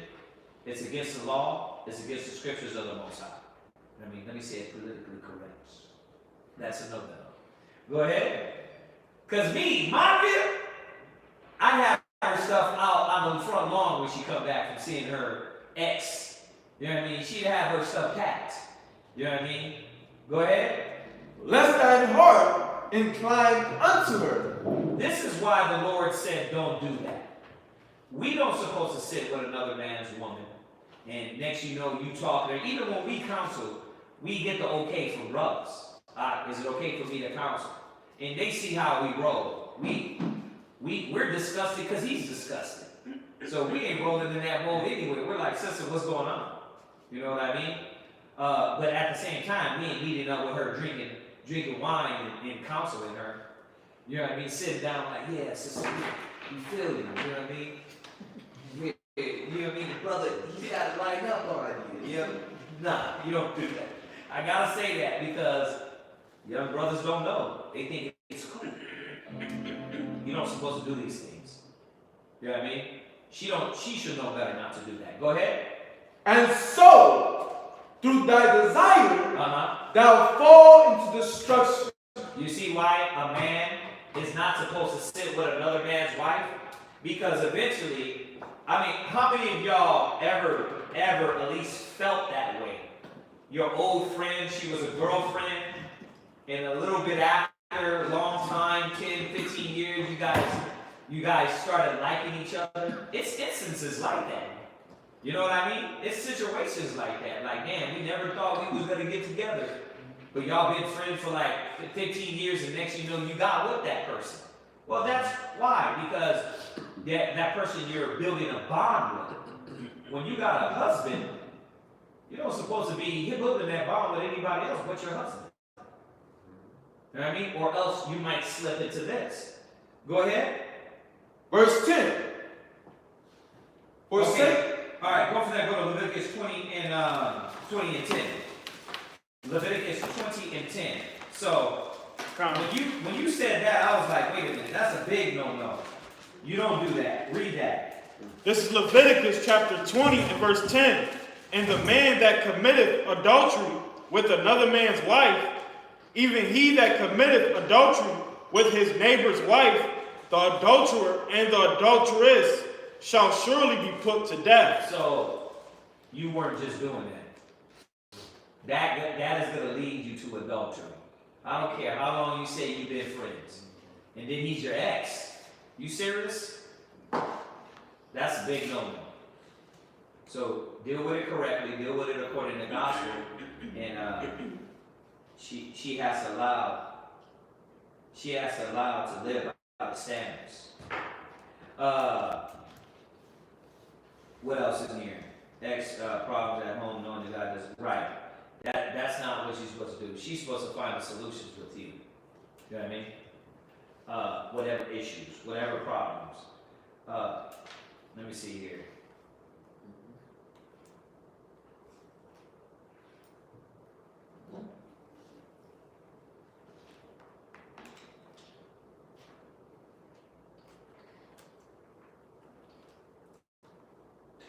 And here's the thing. If y'all need counsel, we can deal with that, all right? I don't want to go through these technicalities right now. And I'm going to say this. We don't know your rib. You know what I mean? We don't know y'all's situation. So, if we're going to get into a little in-depth in that, we can deal with all those things there, all right? Right now, it's just I'm answering the question according to your question. All right. So, yeah, we're right. All right. Your question, you went into if she's a Muslim and it was. They answered that, right? Huh? Well, you got an answer? No. What I was going to say was that we know about one guy or girl, a woman, man is on this path, and then she's on a whole nother path. Right. This one was a little different. She's Muslim, he's Hebrew Israelite. Basically, she, when they pray, to the east, Allah Muhammad, and he's basically, Yahweh. But she loves and respects his space and his belief. He basically told her, hey, we're in a good space, we have understanding, but this is my belief, this is your belief. The Quran is nothing but a remix of the King James Version. She said, I agree. They don't agree on a lot of things, but basically, the paths are kind of separate. It's together but separate. Like, they both believe in God, Yahweh. This is how we know. I like this right here. But check this out. Because we had counsel with brother, and I know one thing that he didn't like was the mixture. And I'm saying, hey, they're good brothers, they're good people. And he, did the, who in the last 24, who was your 444? I'm like, who was what? It's numerology. 444 angels be with you. When the last angel, he's numerology 5%, and then he's Muslim. So okay. Basically, he was saying, we brothers, we black, we supposed to stick to black, Hispanic, black. It's like, black, we get that, but look, the Lord didn't say, hey, hate this person because of this, hate this person. He's one of the old school Muslims. So the younger, new generation of Muslims understand, like, hey. Okay, what situation is this? Is this an Israelite man and woman? Well, they're both Negro, but she's Muslim, and both of them Negro, Israel. He's an Israelite, though. Yeah, and she's black as well. And when you said somebody counseled him, who counseled him? Elder, that's Muslim. That's not counsel to me. But the scriptures say that the knowledge of wickedness is not wisdom. So you can't get wisdom from wickedness. Mm-hmm. So that being said, what do you got to do with it? Basically, he's your friend? Family members. Relatives. Oh, they're relatives. Okay. Yeah, it's not me personally, but it's relatives. And I'm like in the middle because I'm like, I get knowledge from both, but I'm not on the Islam side. You get knowledge from both for what? Well, basically, it's some things that they do I agree with, but I'm not Islam. I don't claim, I don't be like, hey, the honorable Allah Muhammad tells us, I'm like, by my own mind. I understand that's y'all belief, but I don't talk to Allah Muhammad. Right. I don't talk to it, right. But. So where you want to help out at with this? Where's your mind at with it? My mind is, we're Hebrew Israelites, we're all Negro. You can believe what you want, and he can believe what he wants, but y'all got to be in the same accord. You can't be, well, you're in one room reading the Quran, he's in one room reading the Bible. Well, what does the brother think? He's on agreement with me. He what? He's on agreement with me. He's Hebrew, he believes in the Bible. But he thinks that, but what is he doing? Well, he's trying to get her to, I don't want to say not put the Quran down and read the Bible, because we both agree, all of us agree that the Quran is nothing but the remix of the King James Version. We don't use the Quran, bro. The scripture says, seek ye out the book of the Lord and read. So we're trying to get her into basically the Bible. And how is he trying to do that? Well, trying to change his ways by basically, because he was Islam, and once he got deep into the Bible, he realized that that's not the path for him, so he's 100% strictly The scriptures. Yes. And she wants to stay with the, I'm going with my sisters, my height, my weight, which is all right, whatever. But that's that belief. You need to come over here if you're going to be with him. And I told her, like, look, you can't be swagging the fence. You're going to be left, you're going to be right. Dealing with this question, you can't force nobody. Mm-hmm. So she has to believe. Now, I can answer what the outcome's going to be. Right? We just read it. Go back to Mark. Right? Let's go back to Mark. Yeah. I mean, yeah. So what happened? God. There's always an outage when we got class on it, right? Unit 7 done. Right. Read that Mark again, 3:24. Mark chapter 3 and verse 24. Uh-huh. And if a kingdom be divided against itself, that kingdom cannot stand. So it goes back to that, huh? Okay. That kingdom divided. Because here's the thing, do they got kids? Yes. Okay, well, this is getting interesting. So what do they teach the kids? Well, I almost cursed. Well, it's, for me, it gets confusing, because it's like, what do they teach the kids? both, and it's confusing. Well, there you go. Go to 1 Corinthians 14:33. It confuses me. Go to Amos 3:3 again first. Hold on. Go to Amos 3:3 first, and then we'll go to 1 Corinthians 14:33. Amos. Then we'll go to 1 Corinthians 6. Be not unequally yoked. Go there. All right. Then we'll flip and hit that, and I'm just messing with you. Go ahead. Read that. Amos 3 and verse 3. Go ahead. Can two walk together except they be agreed? There it is. A kingdom divided against itself is not going to stand. Then now you got the kids learning Muslim and Israelite. Other than that, the house is, everything is picture perfect, but that part is like. That's because he's giving in. He ain't really serving like he's supposed to be. Yeah. Because if his wife was submitting, if she was really submitting, right? Islam submitting, right? If she was submitting, she'd be following him. She ain't submitting to her husband. You know what I mean? But what he can do, let me finish this and then we'll go back. Go ahead. 1 Corinthians chapter 14, verse 33. Go ahead. For God is not the author of confusion. You see that? Mm-hmm. The Most High is not dealing with confusion. That's chaos. Right? You got the kid's mind into Muslim and Israelite, and that's confusion. It confuses me. Right, but it's confusing. But the outcome is a kingdom that's divided will not stand. That's not going to stand. You're going to destroy that household. You know what I mean? You can't do nothing about it.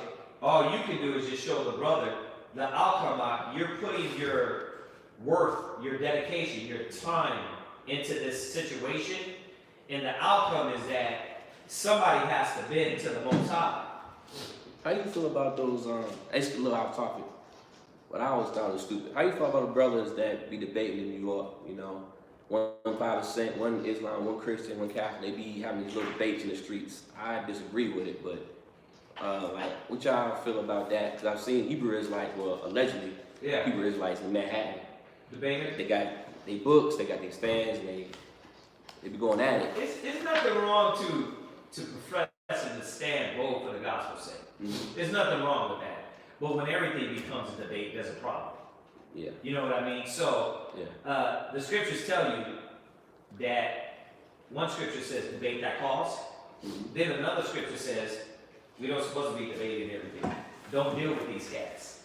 So the thing is this, it's picking, if something is set up like they do, they say, okay, we're gonna go show that the gospel stands more strong. But when they're doing that every situation, that's not needed. Mm-hmm. Because you already did that. We already smashed that. You know what I mean? Just switching back. But switching back to your question statement, Mm-hmm. you know, dealing with their household life, you really can't do nothing but show this brother that the outcome is going to destroy your household. Mm-hmm. Like your kids, as they get older, they're going to be double-minded. You see that? So finish that and then go there. Go to James 1. Go ahead. But of peace. Right. So read it from the top. Read it again. For God is not the author of confusion, but of peace. The Most High is not the author of confusion. And what that is, brother, that is confusion. Go ahead. Where are we at? Go to James. Double-minded man? Yeah, go to James 1 and verse 8. James chapter 1 verse 8. Go ahead. A double-minded man is unstable in all his ways. So a kingdom that's divided is unstable, bro. You can't have the rib doing one thing and you doing another thing. It's gonna fail. You see, even though it's Muslim and it supposedly the Quran, but they still worship man. Mm-hmm. They put up Elijah Muhammad. They don't recognize Christ as a savior. They say he's a prophet. You see that? There's a lot of things that blasphemes the gospel. Mm-hmm. That shows you that they don't even study the Quran. They don't study the Quran. Now, if he did know the Quran, he would be sharp enough to go in the Quran and break her down and show her that in the Quran it tells you that the Hebrews are the chosen. That would squash that anyway, and then come back and show her that while the Most High said, don't deal with the other nations. I would have took the Quran and showed in the Quran those scriptures and passages that the Most High dealt with the prophets of Israel. It was ordained for us to teach, and that we're the chosen. Then go right back to the Bible and show her, since she want to play in that realm, I'll go right back to the Bible and show her that the Most High said not to deal with these other nations in their knowledge. And squash all that. But once again, typical black man, we're willing to bend for disgruntled, out of order, disrespectful foolishness. Instead of saying, nah, I gotta stand on the gospel. This is what I believe, and no, I'm not dealing with that. That's not gonna be in my house. That's gonna destroy his household. A double-minded man, that's gonna destroy the kids. The kids are gonna be double-minded. They're gonna be unstable. So what type of inheritance is he leaving? So you can go into that too. Like, you can go into scriptures on inheritance and show them that what type of inheritance are you leaving for your kids? An unstable one. You see that? That's not going to help your household. Your household needs to be on the foundation of your house shop. Right? That's what is sure. The scripture said that's a sure foundation. All that other stuff, first of all, dealing with Islam, their whole basis was off the cobblestone. That's why they worship that cobblestone. That was the original Allah, the cobblestone, right? When they make that pilgrimage to Mecca, go around that big stone over there in Mecca. So you're not him. You're not dealing with the situation, but the way you can help is just go through and show him, look at what type of look at what you're establishing in your house. It's confusion. God is not the author of confusion, but of peace. You know what I mean? That's the only thing you can do. But he needs to see that himself. Then at the same time, she needs to see it for himself. Right? So a lot of these situations, the Most High is going to settle it. He's going to do away with it, because eventually he's going to get more stronger. He should be getting more stronger in the gospel to have her submitting more to the word of the Most High. Is that happening? Well, he's getting there. Okay, so you see He's that? been with her since, I mean, he's 25 now. He's been with her since he was 18. So they've been on one accord with the Islam, and then once he got deeper into the Bible, so I'm going. Yeah. See, but his problem was he was supposed to bring her along. What he did is leave her. That's what he's trying to do. She wants to stick with Islam. Oh, really? Because she's like a third generation Muslim. So Yeah. I don't know. Is she Israel? Oh, so she is Israel. Yeah, she's She Israel. just straight stick in the Yeah. So yeah, it's gonna be a battle. It's gonna be a divorce. It's gonna eventually get there. And you know, you kind of got sometimes you don't want to be the catalyst to that. Yeah. You know what I mean? It's the process that's gonna be the catalyst. The scriptures tell you a man's foes should be there in his own household. Two in a family, one from a family should be taken, one should be left. So that's what's happening right now. The more and more we move towards the end, it's going to happen, right? But there's no way in hell I'm going to let my kids just be around. Like, if my Ray was trying to do Christmas, you think I was just going to let her do that in the house? That's chaos. That's against everything we believe, the gospel, the Most High. So it's going to be a division based on that. Yeah. I mean, I know it's not your situation, but hopefully that can kind of give you some ammo to go back to him and be like, look, this is bringing confusion. It's going to bring confusion. The outcome is what? It's just the outcome is going to be divorce, from what I see. Basically, yeah. So, yeah. All right. Where are we at right now? Yeah. I was going to say, I got a question. Yeah, go ahead. It's on Romans chapter 14, verses 1 through 3. Yeah, Romans 14, 1 to 3. And then we, oh yeah, time be flying. And then we'll go online. Go ahead. Romans chapter 14, verse 1. Go ahead. Him that is weak in the faith, receive ye. Right, him that is what? Him that is weak in the faith, receive ye. So, you got that brother or sister, mind you, in the faith. This is a person that what? Faith. Okay. No, I'm asking. This is a person that what? Read it one more time. Him that is weak in the faith. So we're establishing this is a person that what? Believes in the truth. Okay. But their faith is not there. It's not strong, right? They need to keep learning and keep growing in faith, right? In understanding, right? We receive them. You see that? Back home, when brothers came in and we smelled the cigarette smoke, it wasn't like, brother, what the hell? You smoke cigarettes. What the hell's your problem? Brother, what is you wicked, huh? We was like, right? Gave them the hugs and what? Sat them in class and did what? Poured the holy water on them, right? Right? We just the jugs of water like that. You gotta receive them because everybody's coming out that dirt. And we approach it to where we're rejecting them, then we're not doing what the scriptures say. We're not giving them the chance to repent, to change. They don't know.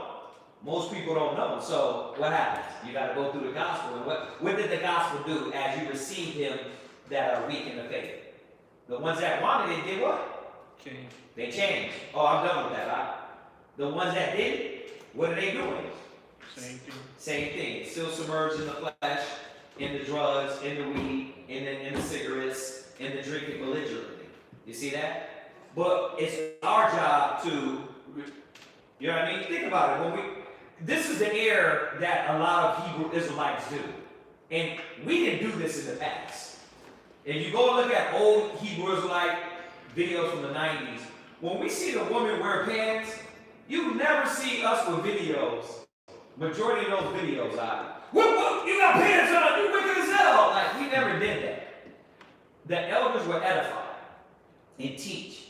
Why? Because we know that they don't know out there. It's stupid to go out there and actually point somebody out instead of just generalizing what is wrong and what is wicked. There's a difference I point you out, and it's a difference in when we generalize that. These are the wicked things that God doesn't want us to do. So receiving them that are weak in the faith, that's what we all have to do. You know what I mean? Because a lot of people want to know, they want the gospel, but they're still doing some type of sin or wickedness or thing that they're not supposed to be doing. We're supposed to receive it. Right? Go ahead. But not to doubt you. You know what? Oh, hold on 1 second. On that point, it says on the week, it says, God. No, having compassion. It's like right in the same area over here. It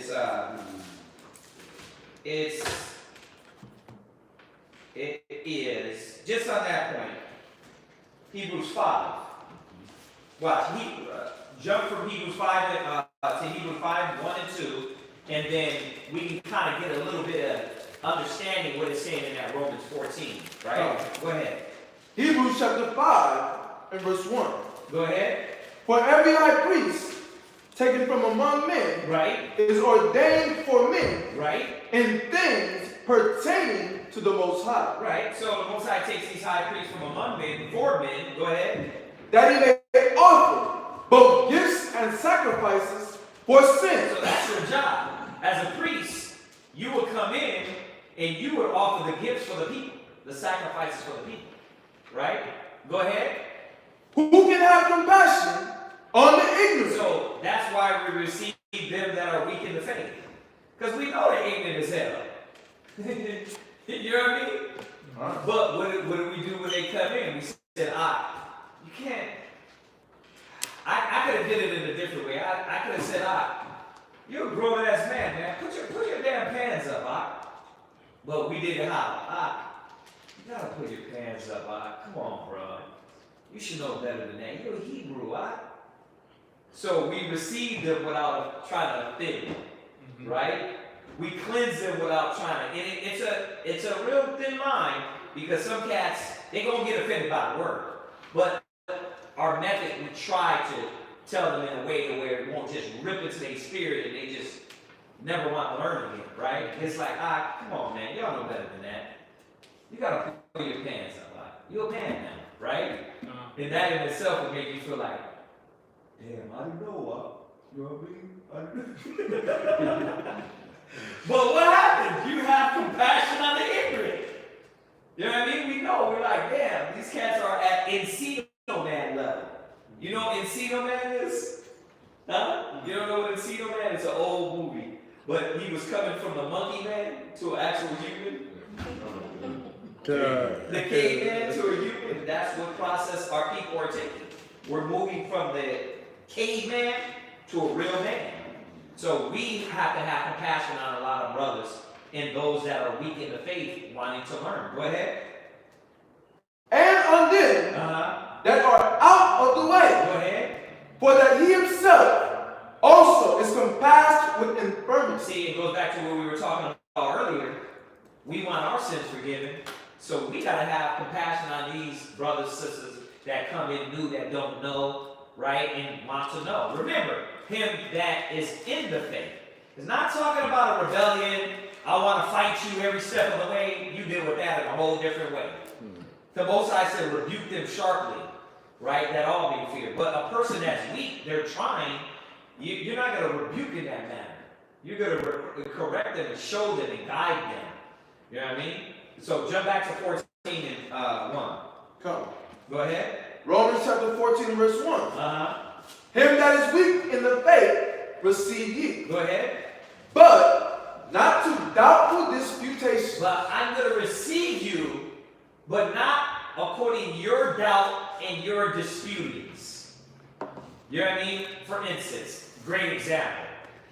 So we had a brother that in Houston, he would pop in year after year and always talk about marijuana, why it was, and Quatazat put this class together that went through the scriptures, breaking all of the, right? We went over it many a times. And after a time, it was like, hold on, you pop in here every time trying to go to war with us because he's a weed head. Every time he comes in, he's what? Stone. He's stoned, right? And he wants to argue his point why he needs to get high, right? We're like, we're not going to receive you to your doubtful disputings.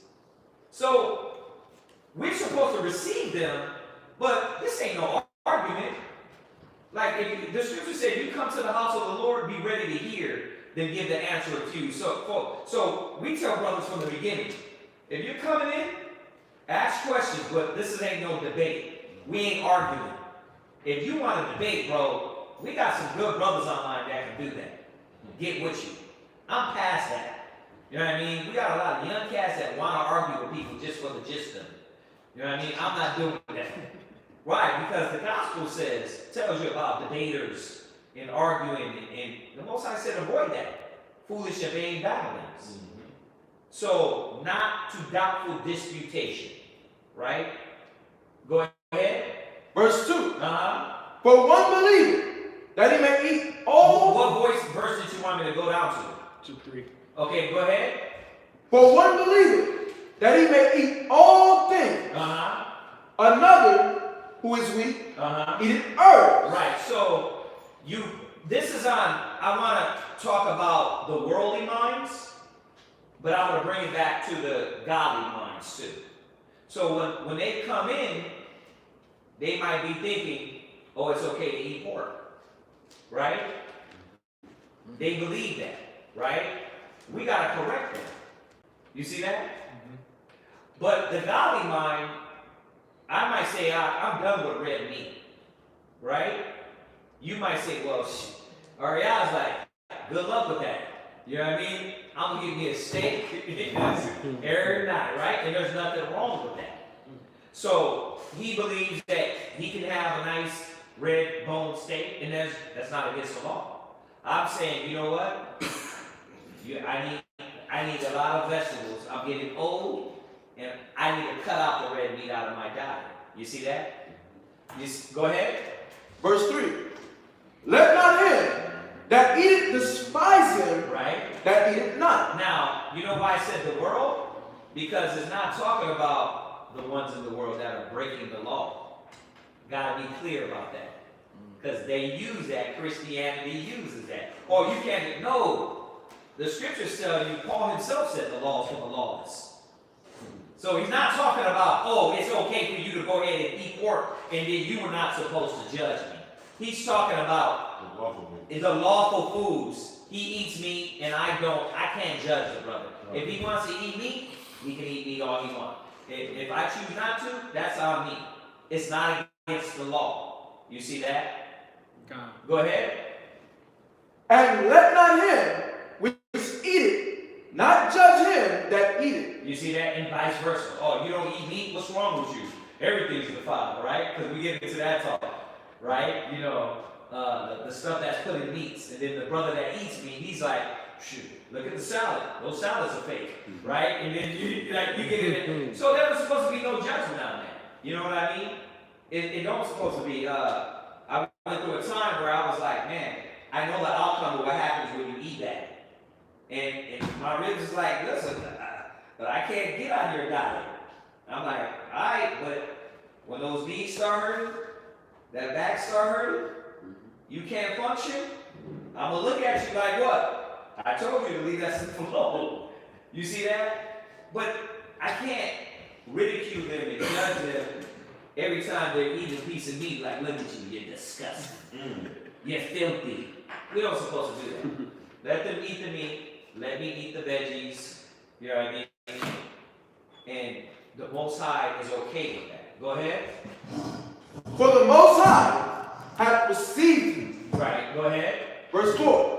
Who art thou that judgest another man's servant? Yeah, meaning what? He's doing it in the law. I can't judge you in what you're doing in the law. Very important. I can't judge you what you're doing in the law. Because we know all through the gospel, we can switch the class, that we know if they do it against the law, they're what? They're reprobate, right? They're against the gospel, right? So don't get Christian on me. He's not saying, now you can't tell nobody or correct them because they're doing something outside of the law. No, this is in the law, right? Go ahead. To his own master, right? He standeth or falleth. Right, and the truth is, you're going to have to deal with that judgment. Like we were talking about the more than one woman thing, right? Like, we had knuckleheads come through and beyond that. We told them, yeah, that's fine, but you ain't going to be part of this school. And all they doing is just getting women and getting women and getting women, using the Bible to get women, right? You see, no, we're not judging you, but that's not going to be named among us. We're not going to be known, oh yeah, those guys over there they just be using the Bible to get women. You see that? It is lawful, right? But it's not expedient. Because why? You're not living the standard. You see that? So, but at the same time, there has to be some balance within that. You see? So it's instances like those that in the law can't judge you. You see that? Drinking is another one. The scriptures say, drink a little wine, right, for your belly. But I only can judge you when you do what? When you're not drinking in moderation. Because then I can come back and show you the Bible and say, scripture says, don't wake up to the wine. You come to class and you already smell like liquor, there's a problem. But if you wanted a little wine every night, just because I don't drink wine, there's nothing wrong with that.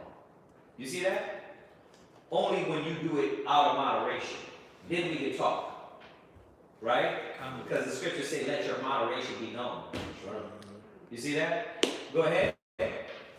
Yea, he shall be holding up, for the Most High is able to make him stand. Right, and the truth is this. When you deal with the scripture in its depthness, bro, cats are going to do what they do. We got to stick to and show forth in the gospel righteousness. Not worry about what other cat or another brother's doing. You see what I'm saying? If he's around us, then we can speak on it. Otherwise, we can't do nothing. You know, even the situation with the brother he's talking about. What are we going to do about that? He's not here. If he was here, we'd sit him down and be like, let's listen, and we can go through it. But, and then he has to want to follow that, right? So it's on you to stand and fall and to see the gospel and let you be affected by the Spirit. You know that? Go ahead. Come. Verse 5. One man esteemeth one day right above another. Right, and why? Because one day you don't see it, the next day you will. You don't see it now. When we tell brothers to be moderate, to deal with balance, like the gospel says, sometimes they don't see it. You know what I mean? And then after a while, they lose their kids, their wife, their family, because they're drunk all the time.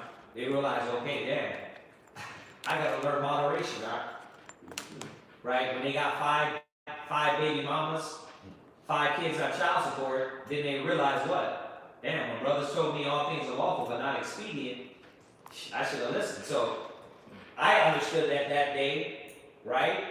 And he didn't, right? The next day I might have to learn a lesson, right? And he might know that lesson. So we esteem, we're all growing at our different paces. Go ahead. Another esteemeth every day alike. You see that? Another brother's moving in the Spirit consistently, daily. Some brothers are behind. Because why? They ain't studied, they ain't eating at home. Paul said they're weak and sickly among you. Why? Imagine not eating daily. Imagine fasting every week. Well, that's what happens when you don't study. So there's still some brothers that are weak and sick and that are not moving at the pace of other brothers, right? we gotta let them go through their process, their time. One grows, the other brother's gotta catch up, right? The new brother gotta get to where that other brother that just came in 6 months. You see that? Go ahead. Let every man be fully persuaded in his own mind. And that's the case. We were just talking about this, right? You can't force, what did I tell the brother earlier? I said, you can't force a woman to believe and follow the gospel. You can't force nobody. You know what I mean? They gotta believe. What you can't do is follow the gospel. It says if she go not as thou wouldest have her, do what? Cut her off and give her a bill of divorce. So I'm not forcing you, but if you ain't gonna follow, then I don't got no parts in it. You see? So we can't force nobody, no brother, no sister. You gotta be fully persuaded in your mind on the things to affect you that are going to affect you. You see that? Isn't that the way it is?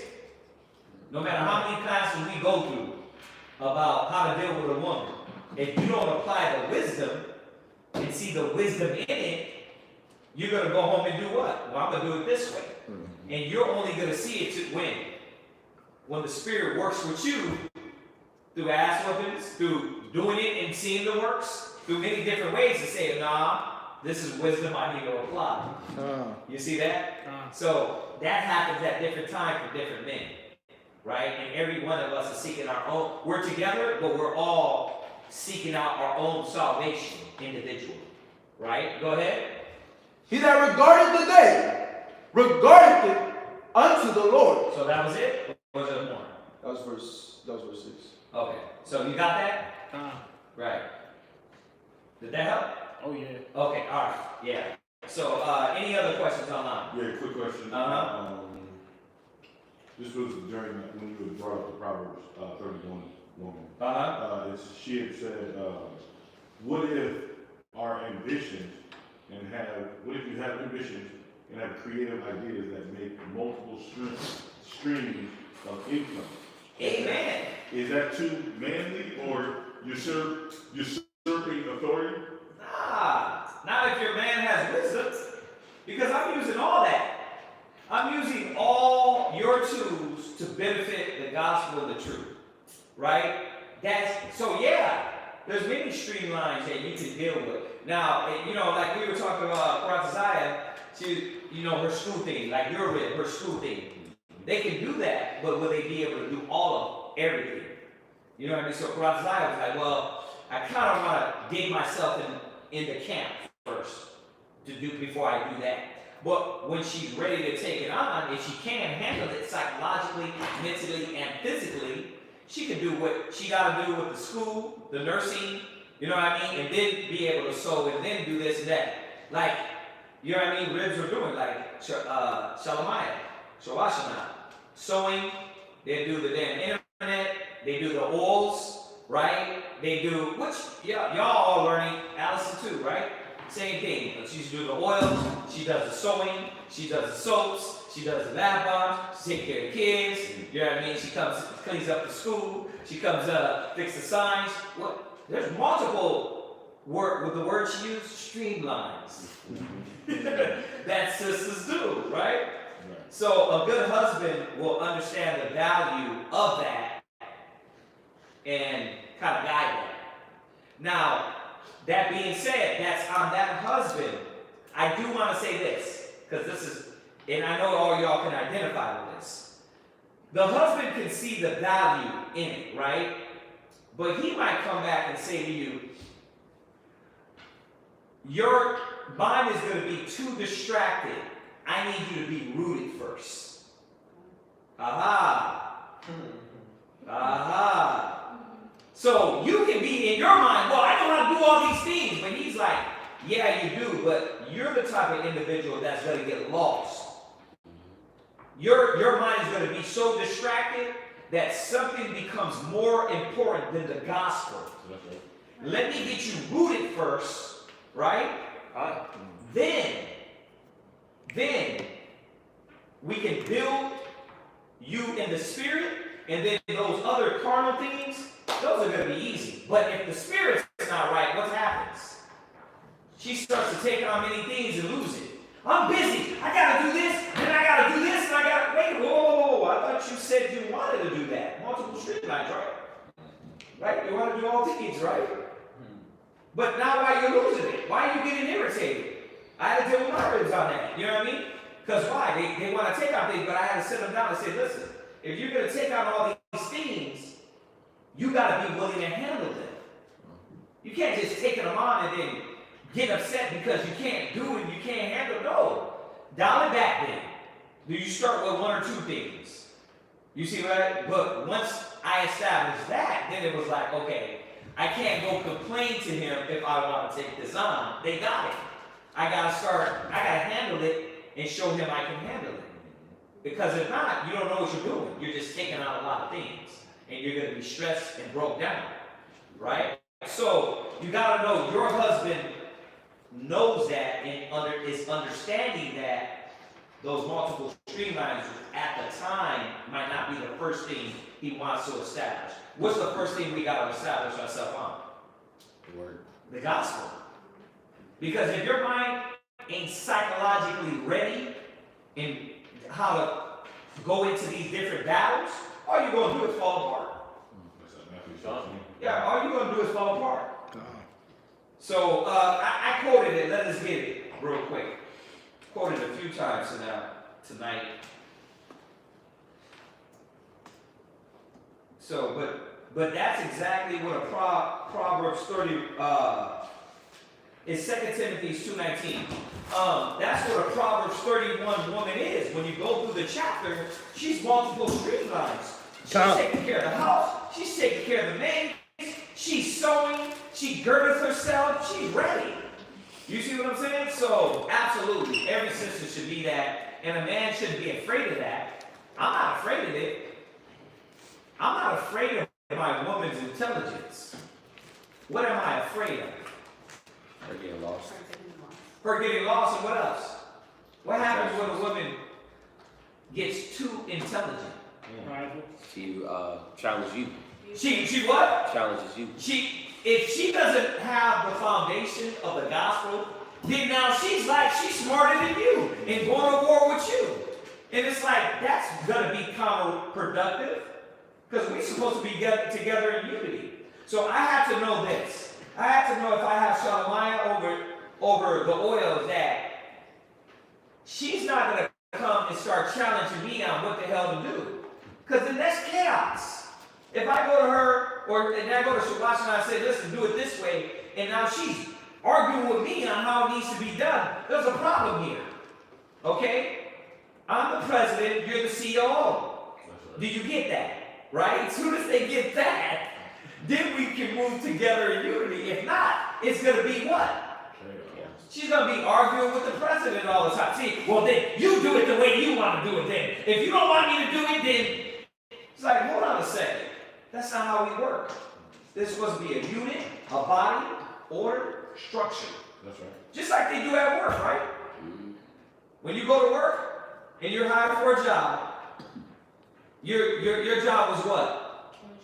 Chemistry. Think about that. That's a badass industry. She's in the chemistry, right? But if your boss had asked you to go get a cup of coffee for him, would you say, well, I'm not hired for that? What the hell? You would go get the cup of coffee very humbly and just think nothing of it. It would be natural. Yeah, I'll grab you one while I'm over there with two, right? That's the same thing your husband should get, your man should get. It's the same order, right? Where are we at? 2 Timothy 2 in verse 19. Go ahead. Nevertheless, the foundation of God standeth sure. You see that? The foundation of the Most High standeth sure. That's what we got to build these women on, kids on, family on, ourselves on. Right? Go ahead. Having this seal. Having this what? Seal. Go ahead. The Lord knoweth them that are his. Go ahead. And let everyone that nameth the name of Christ depart from iniquity. That's what our foundation has to be on. That's the gutter, ain't it? That's that right there. Then you can add the other one, Ecclesiastes 27:3, our favorite one. right? And there's a lot more, right? But it's got to be established on this. So I have to say that I always got to bring the insight and balance of what we're talking about, because I can be like, yeah, that's good. And then you certain sisters that don't fall up under their husband, well, the priest said it's good. Proverbs 31 said it's good. And you're not falling up under your husband. Because your husband is saying, well, yeah, it's good. It is good. I'm not saying it's good, not good, but right now it's not good for you. Because you got to learn the first thing, your foundation. What's that? I kind of want to speak on what you're talking about. Yeah, go ahead, talk loud so they can try to hear you online. Okay.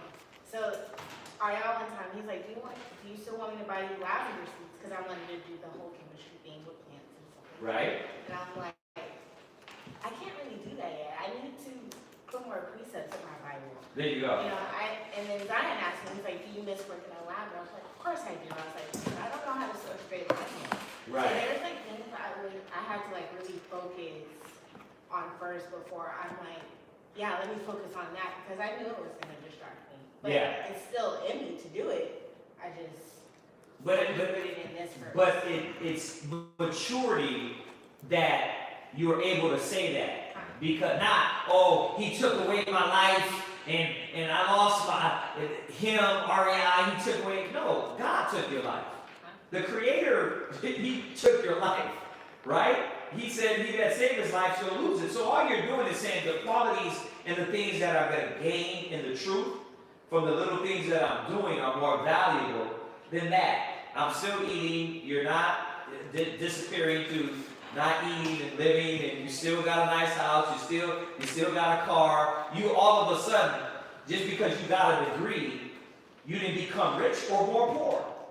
Right. You're still here and the Most High is taking care of you. So, and I throw that in there because that's usually the mind state of people that go to school and get degrees. They're like, damn, but I did everything.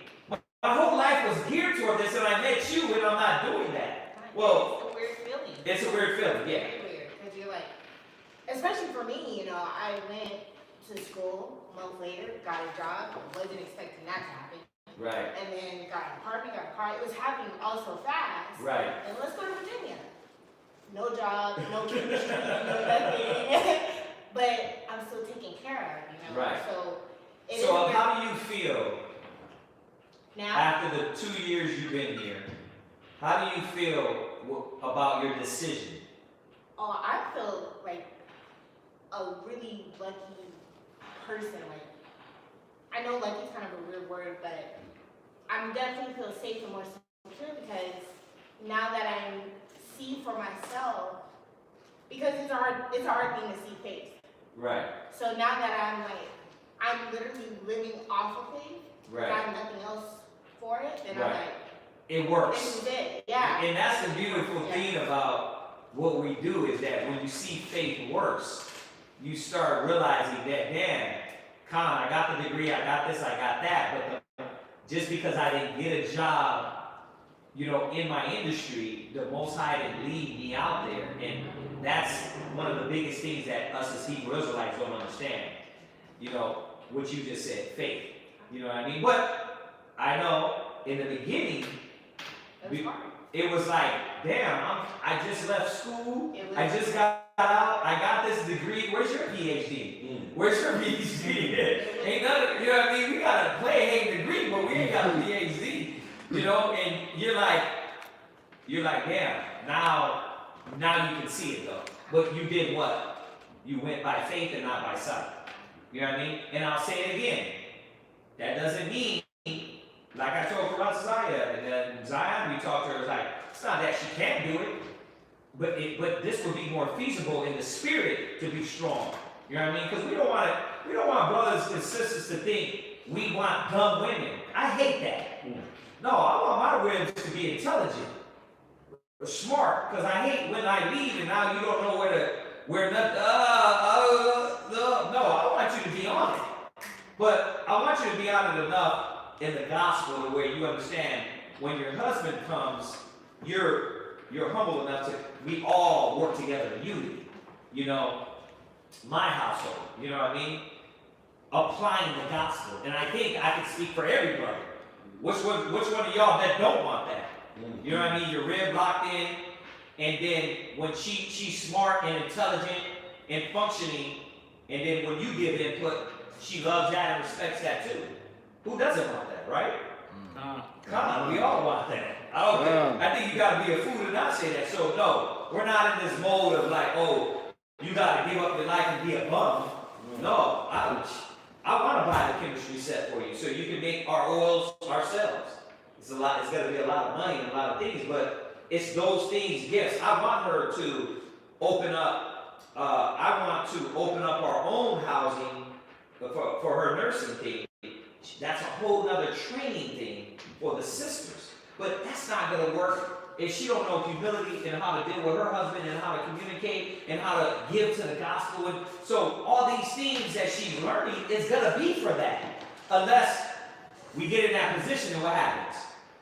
You get high-minded and what? I don't need y'all. And it's like, damn, this was supposed to be to help out the other young sisters. Yeah.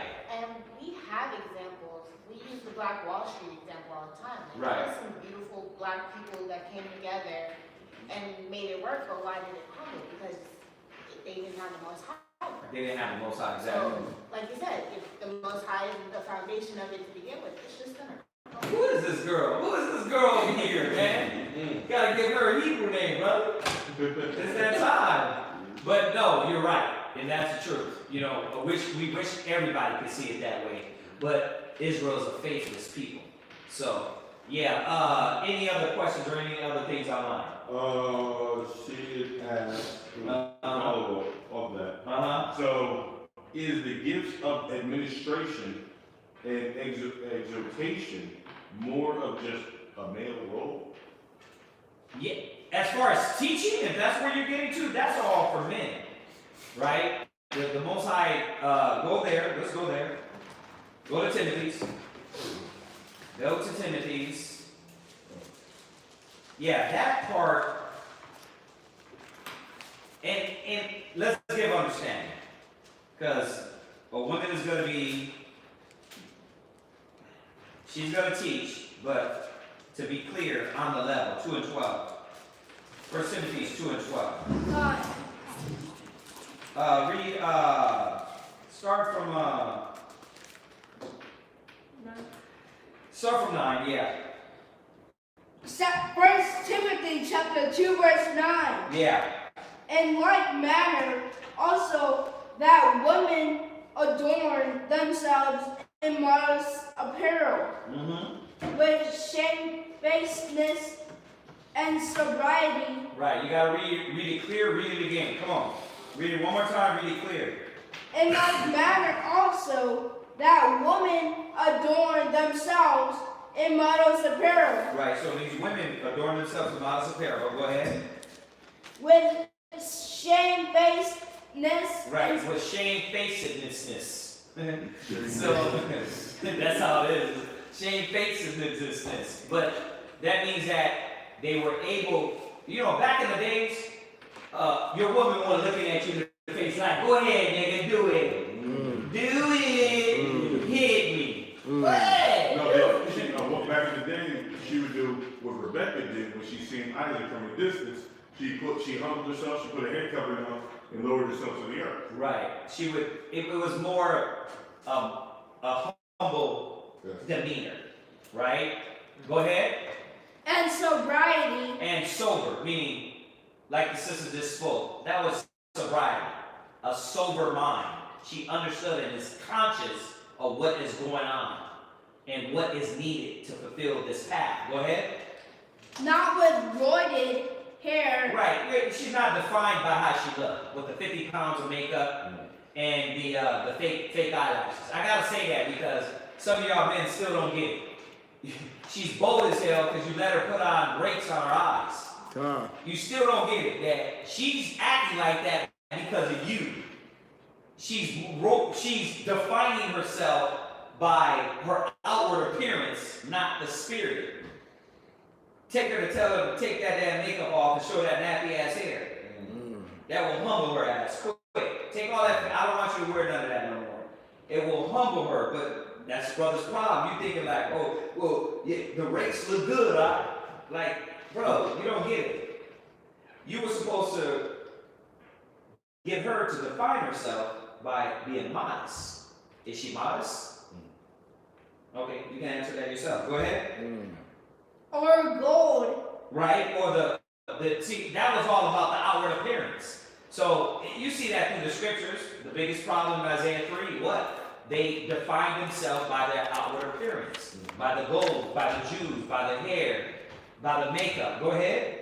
Or pearls. Go ahead. Or costly array. But which cometh of women professing godliness with good works. Right, so that's what she's supposed to define herself. Godliness and good works. Go ahead. Let the woman learn in silence with all subjection. So if she's learning in silence, she wasn't teaching. She wasn't running her mouth and trying to overtalk her husband. You know what I mean? So let's just get that clear out of the way. All right? She was being a teacher to the younger women. Right? She was being a teacher to the younger sisters. But with her good works, you're not done yet. Set up. Right? She was doing that, but she wasn't trying to talk and lead her husband in her house. Right? So gotta be clear on that. Go ahead. But I suffer not a woman to teach. There it is. They weren't taking on a position like this. That didn't mean they couldn't teach sisters, but they weren't teaching congregations and leading churches like they do in Christianity. It's telling us here, straight out. I suffer not a woman to teach. Go ahead. Nor to observe. Nor because what it would take to teach, if in order for a sister, think about a sister talking like me up here, they would be usurping authority. Go ahead. Authority over the man. So that's why she wasn't taking on this teaching position, because it would get her to usurp and guide houses and families. You see that? That was not a woman's role. The man was supposed to do that. Go ahead. But to be in silence. Right. For Adam was... But to be in silence. Y'all see that? So, why did Paul have to say this?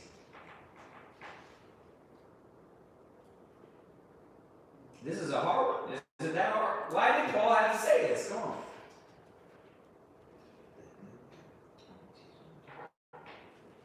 Because the woman was out of order. Huh? Because the woman was out of order. Okay, you can go there too, but he was dealing with our people. And what were the women trying to do? Run the man. Lead the man.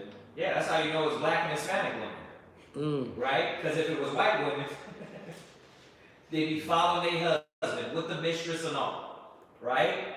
Right? So, our women are what? The scriptures tell you, they more lively.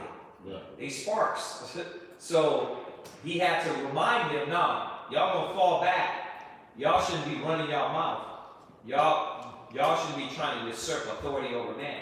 You can't give the woman that teaching position over a man, because that's what she would be doing. Yeah. And that word usurp is to take a position of power or authority that's not yours. It's taking it wrongfully. That's that definition of usurp. Right. Right. It was. So I was in it earlier. I was in Timothy's and Titus, and I was like, yeah, go to Titus. Titus. Go to Titus 2 and 3. Titus chapter 2 and verse 3. The aged women likewise, that they be in behavior as becometh holiness. So this is what they were teaching. This is how they were teaching. They were teaching through example. Go ahead. Not false accusers. Not given to too much wine. Right. Teachers of good things. You see that? That's how they were teaching.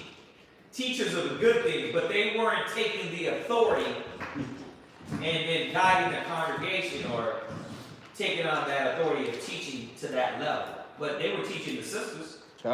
They were teaching the kids, right? Read that part again. I'm sorry, read down. Go ahead. That they may teach the young women. You see? And this is part of what I was going to go into the last part of my class was a man couldn't teach. A man couldn't get that second wife until the first wife was ready to be that example for the younger woman. He wouldn't get it. Why would you get a second wife when the first wife is out of order? What would he teach the younger woman? What would she teach the younger woman? How to be disgruntled and more out of order? Now you got two disgruntled women? So the elder woman would teach the younger sister, the younger wife. This is how he likes it. This is what he wants. This is what he does. You know what I mean? This is what he wants done. Right? So read it from the top. That they may teach the young women Go ahead. to be sober, to love their husband, right, to love their children, right, to be discreet, chaste. He likes them chaste. The Lord wants you chaste. Go ahead. Keepers at home. Right. So that's what they're teaching, and that's how they're teaching. They're teaching the younger women, the younger sisters, the kids, those things, those essential elements through their example. So yeah, they're teaching, but on that level. So what was the statement on there? She said, she said, if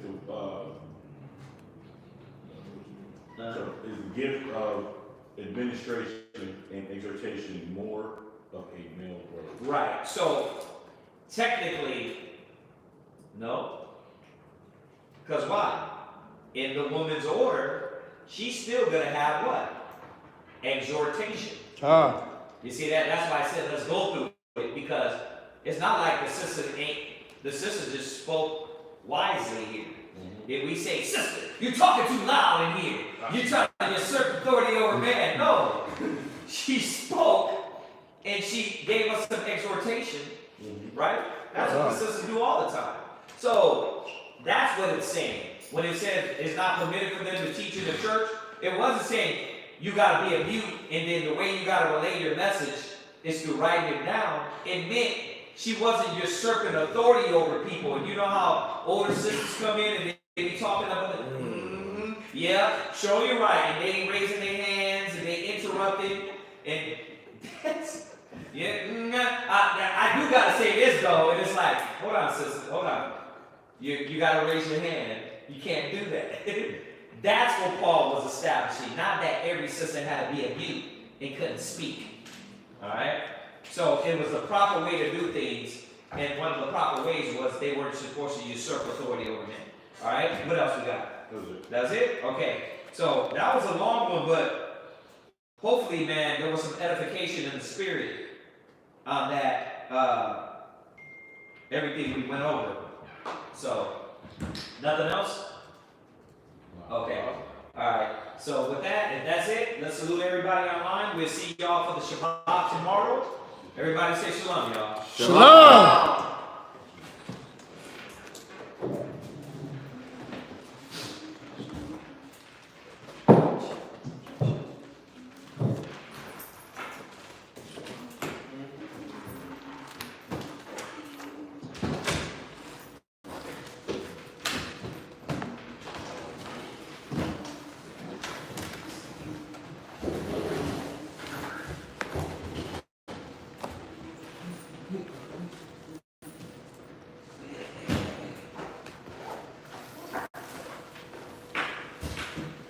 Yes, sir.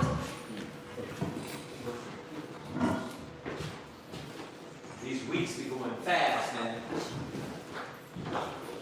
Oh, we still alive? We still a little bit?